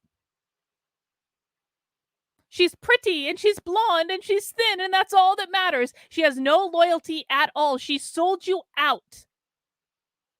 But you were fooled because she was pretty and blonde and thin. And in the land of the conservatives, that is literally all that matters, that you're pretty and blonde and thin. And if you're pretty and blonde and thin, then we will let you go and work in the White House and be a spokesperson for Trump. And she sold you out. And this happens all the time. This happens all the time. But how could she possibly sell us out? She was pretty and blonde and thin. How could she possibly turn our back on us? We picked her because she was pretty and blonde and thin. You care about stupid things. You care about things that are unimportant. And this is why you lose. And it's why you deserve to lose. When you lift people up to represent you, that hate you, that think you're garbage, that want nothing to do with you just because they have the image that you want, do not expect them to be loyal to you.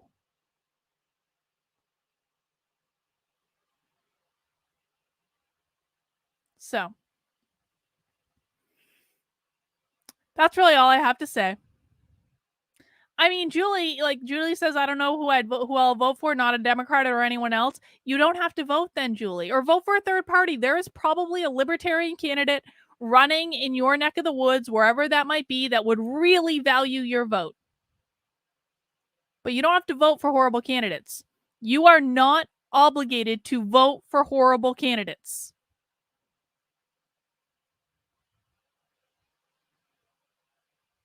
So, well, guys, it's 11 o'clock, so I'm going to head to bed. I will be posting content on the channel tomorrow, But I will be live at 5 p.m. tomorrow, not on this channel, on YouTube, but on my second channel, youtube.com/activelyunwoke. We do happy hours on Fridays. We watch a woke training, we have some beer, and we talk about it. So make sure you subscribe to the second channel, and you can join us at 5 p.m. tomorrow for happy hour. And yeah, I think we're doing Sassy Saturday this weekend. I'm not sure about what time. So I will be announcing that, guys. Please make sure you join my locals. Join for free, even kb.locals.com. This is where I make all my content announcements first before I make them anywhere else. So if you want to know what we're watching for Sassy Saturday tomorrow, you're going to find out first in locals. And this is free. You can join for free right here. You don't have to pay anything. You only upgrade if you want to support my work or get access to the extra perks. But definitely join the locals for free, and that way you'll get instant access to the content. But that's all I have for right now, guys. Mount the like button on the way out the door on your way out. Thank you for spending some time with me. I hope I made it a little more bearable, not less bearable. But I'm going to go get some rest. Take care, guys.